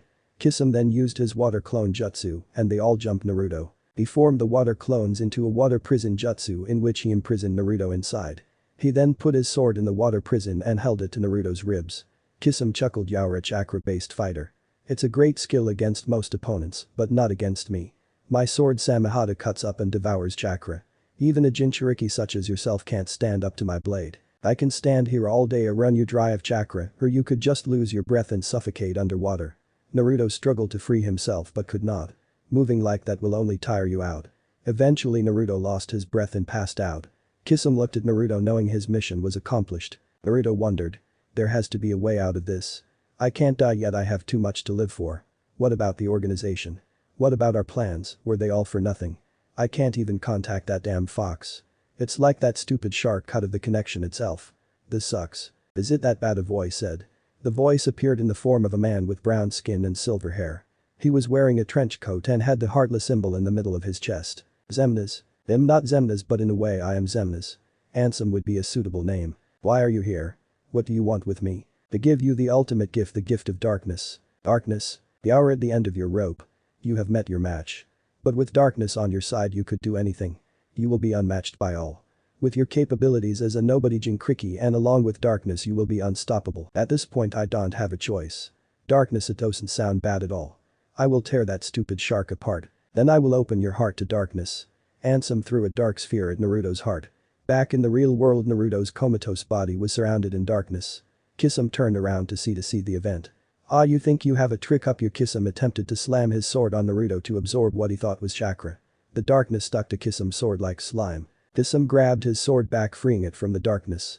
He then ran far away and looked at Naruto from afar. Naruto levitated to his feet holding his scythe. His body was surrounded in darkness, his eyes were yellow instead of blue, and the guardian Heartless was behind him. "Ah fuck," Kisame said in fear. "I'm getting real sick of this kid." Sasori took of his coat, reviling his puppet form. He charged at the boy with the third Kazekage puppet. "You foolish puppet, now you meet true fear," Naruto said, speaking in both his and Ansem's voice. He swung his scythe and created a wave of darkness. Sora's eyes widened as the wave came closer, shattering his whole body. The only thing left of Sasori was a head. Kisame had a look of fear and excitement on his face. "So you killed Sasori and you think you're tough? You are not the only one who was holding back." Kisame began to unwrap his sword, but he saw Itachi in front of him, signaling him not to do it. "Oh great, another one. Now I get to kill two for the price of one." Itachi looked at Naruto, both their eyes meeting. Mangekyo Sharingan. Naruto found his world turning black and there was only him and Itachi. He was officially caught in Itachi's illusion. "You caught me in a Jinjutsu, big deal, what are you going to do now?" "I just think we need to have a little talk." "What is there to talk about?" "Many things," Itachi said absently. Done standing around, Naruto swung his scythe at Itachi, who disappeared into a flock of crows. He repapered behind him. "This is my world. I make the rules here, and my rule is we need to talk." "Fine, then start talking." Itachi looked at Naruto with deep disappointment. "You have lost your light. You are no longer our savior. If you don't change, I fear you will be this world's destruction." "Yes, so what if I am? I don't give a fuck about this place." "You poor thing, you must have bombed your head or something, because the Naruto I remember would never say such treachery." "Damn straight, I'm not the Naruto you remember. I am better in every sense of the word. I am the flawless military." "Military, yes, flawless no. Your flaw is darkness. You have turned from the light of purity and became dark. You and your metaphysical friends are tainted in darkness. This world has already become a spiral of death, but your group has the potential to destroy it completely. So what, this world is corrupt with war and betrayal. The only way to save it is through destruction. You may be right, but you are also wrong. People have the will to change and be saved." This coming from someone who is a mercenary demon hunter. "I have no right to judge me or my comrades, because the way I see it, you are just the same as us." Itachi stood quiet for a few seconds. "What's the matter, did I touch a nerve?" Itachi chuckled, "Perhaps there might be a small glimmer of light left inside you." Itachi charged at Naruto and phased through him. Naruto turned around to see Itachi holding Ansem by the neck. "Your darkness will only corrupt this boy further. I will seal you away for good." Itachi held his hand against Ansem's chest and started to seal away Ansem's power. Naruto felt his chakra return and he created a wave of chakra, vanishing Itachi from his mind. They found themselves back in the real world. Kisame had left and it was only those two. "I was only able to seal away 80% of your darkness. For the future, don't let the darkness corrupt you." "Shut the fuck up." Naruto screamed as he swung his scythe at Itachi, and Itachi vanished into a bunch of crows. Naruto swung his scythe, flailing angrily. He yelled to the high heavens. After a while he calmed down. Naruto walked around for a while until Zaldin teleported to his area. Zaldin looked at Naruto, noticing his eyes were now yellow instead of blue. "Naruto, what happened to your eyes?" he asked. "Long story, I will explain it later. It has been a long day, so let's grab a bite to eat." Naruto nodded and the two teleported away. Lexos ran toward Sasuke and swung his axe, but it was blocked by Sasuke's hand. His other hand Chidori him in the chest. The lightning attack pushed Lexos back. Sasuke then flew towards Lexos in top speed and grabbed him by the neck. "He'll strangle you to death." Lexos slammed his axe against Sasuke's chest and then kicked him back. Sasuke then blew fire out his mouth like a dragon. Lexos tried his best to shield the flames with a newly formed wall of rock, but the flames were too strong. While Sasuke is focusing on the wall, Lexos used the opportunity to throw his axe like a boomerang. The axe hit Sasuke in the chest. Then Lexos grabbed his axe and beat Sasuke to a bloody pulp. He then threw Sasuke against the wall. Limping, he slowly walked towards Sasuke. "You were too much trouble." Unctuously, Sasuke thought of his life. He thought of his mother and father. He thought of how his brother used to love him. He thought of his other classmates plus Lee, Niji, Tenten, Temari, Kankaro and Gaara. He thought of Kakashi and Sakura. He thought of Naruto and how it was a mistake for him to have gone on his mad quest for power. Wanting power and revenge drove away the person he considered a brother. He thought if Naruto were here, he would give him the respect he deserved. He would treat him like a true friend. He knew what he had to do now. He had to find Naruto and no one was going to get in his way. Sasuke woke up and found himself holding a keyblade. It was red, black and blue with the Uchiha crest as the keychain. Lexo seen him get up but could not react fast enough for Sasuke slash through him. Lexos looked at Sasuke with the most shocked expression he could muster. Keyblade, he said as he faded into darkness. The effects of Lexos' wall faded as well. The wall was no more. Sasuke turned around to see Kakashi and company running towards them. Sasuke, are you alright? Asked Kakashi. No, I think my ribs are broken. We should go back now. What happened in there? Asked Temari. Fought one of those coded freaks and killed him. His body faded away. They all looked at Sasuke in confusion. I can't really explain it, but I killed him with this new weapon I got. They all looked at Sasuke's keyblade. It looks like a giant key, said Kakashi. Listen, you take Sasuke back to the village. The rest of us will look for Gaara and any surviving sand villagers, said Chiyo. The 3 sand ninjas ran away and attempted to look for Gaara. Kakashi looked at Sasuke's weapon again. You got a name for that weapon? Whatever this key sword thing is, I will call it promise. Through the hallways of the castle ran Sakes, Axel, Shion and Roxas. Heartless and nobodies appeared to stop them, but were all eliminated with ease. They fought their way to Twilight's view. More nobodies surrounded them. This time it was samurai, assassins, and berserkers. Roxas and company fought off the nobodies. A bullet hit Shion in the arm. They all looked up to see Zigbur. Well, I don't believe we have so many traitors. You 4 honestly thought you could escape without a fight, as if Zigbur taunted, smiling at the traitors. If there is one thing Zigbur loved, it was eliminating traitors. I am mostly surprised with you, Sakes. I thought you was faithful to the organization. Why would I be faithful to a place that hide their true intentions from everyone? You of all people should know nothing going to come out of destruction, Sakes said. As if one thing I know is that you are traitors and traitors are dealt with. That's the rules in the organization. Don't blame me, I don't write the rules. But for all you know, maybe I do. In the city of the blind, the one-eyed man is king. Zigbur, you have the burden of being the one-eyed man. But remember, every king must fall, Sakes said. Save it, Sakes, there is no hope left in this one. He is just as corrupt as Xemnas or Vexen. Zigbur, you are full of it, said Axel. We are not a part of this stupid organization anymore, said Shion. You can't stop us, said Roxas. Oh dear, I think you got the wrong impression. Why don't I remind you about how tough the crowd you are dealing with really is? Zigbur snapped his fingers, and millions of heartless and nobodies appeared. News flash, Dumbus, the organization no longer needs the Keyblade. That kind of weapon is no longer valid thanks to Vexen's experiment. You're useless. Why kill Heartless when we could kill people who deserve it and convert their natural energy to the energy needed to supply Kingdom Hearts? Our new plan is Zigbur put his gun into Snippier mode and aimed at them. To take over all worlds. Roxas slashed through the Heartless using the power of both his Keyblades. Shion and Sakes double-teamed the 5 berserker nobodies, eliminating them. Axel summoned a wall of fire and started to swiftly kill Heartless and nobodies. Roxas then jumped into the air and summoned 13 light pillars and took out the remaining Heartless. Zigbur snipped at Sakes and Shion, leaving them injured. Roxas used Kiraga to heal all his party members. Zigbur rolled his eyes. I really gotta do something about this healing crap. More Heartless and nobodies appeared. We could do this all day. The more you fight, the more you get tired, and you can't fight forever, Zigbur said as he shot recklessly, hitting both Shion and Roxas. Axel and Roxas looked at each other. They jumped on approaching nobodies and made their way to Zigbur, both charging at him with their dual weapons. A shadow meteor hit Roxas and a giant icicle hit Axel. They both fell to the ground. They looked up to see Zexion and Vexen standing above them. Leaving so soon, said Zexion. If I recall, you tried to kill me, Axel. Now it's my turn to return the favor, said Vexen. No, I won't let you kill my friend. Sakes jumped in the air, attempting to slam Vexen with his claymore. No good. Vexen froze Sakes in ice, leaving only his face unfrozen. You dick, Sakes spat with venom. Vexen chuckled, which turned into his creepy evil laugh. You're nothing without the moon. Unfortunately for you, the light of Kingdom Hearts can't save you from what I am going to do to you. Vexen stabbed the sharpest part of his shield into Sakes' body. Sakes looked at Axel and grinned. He faded into darkness and moonlight. The lunar diviner was no more. Roxas and Shion looked in shock at their fading comrade. ISA. Axel screamed as a stream of tears went down his face. Ruhr Axel screamed as he got back up and tried to strike Vexen, but was shot back down by Zigbur's bullet. You pathetic fool, now you will meet the same fate as your friend, said Vexen. Just then a flaming bird emerged from the ground.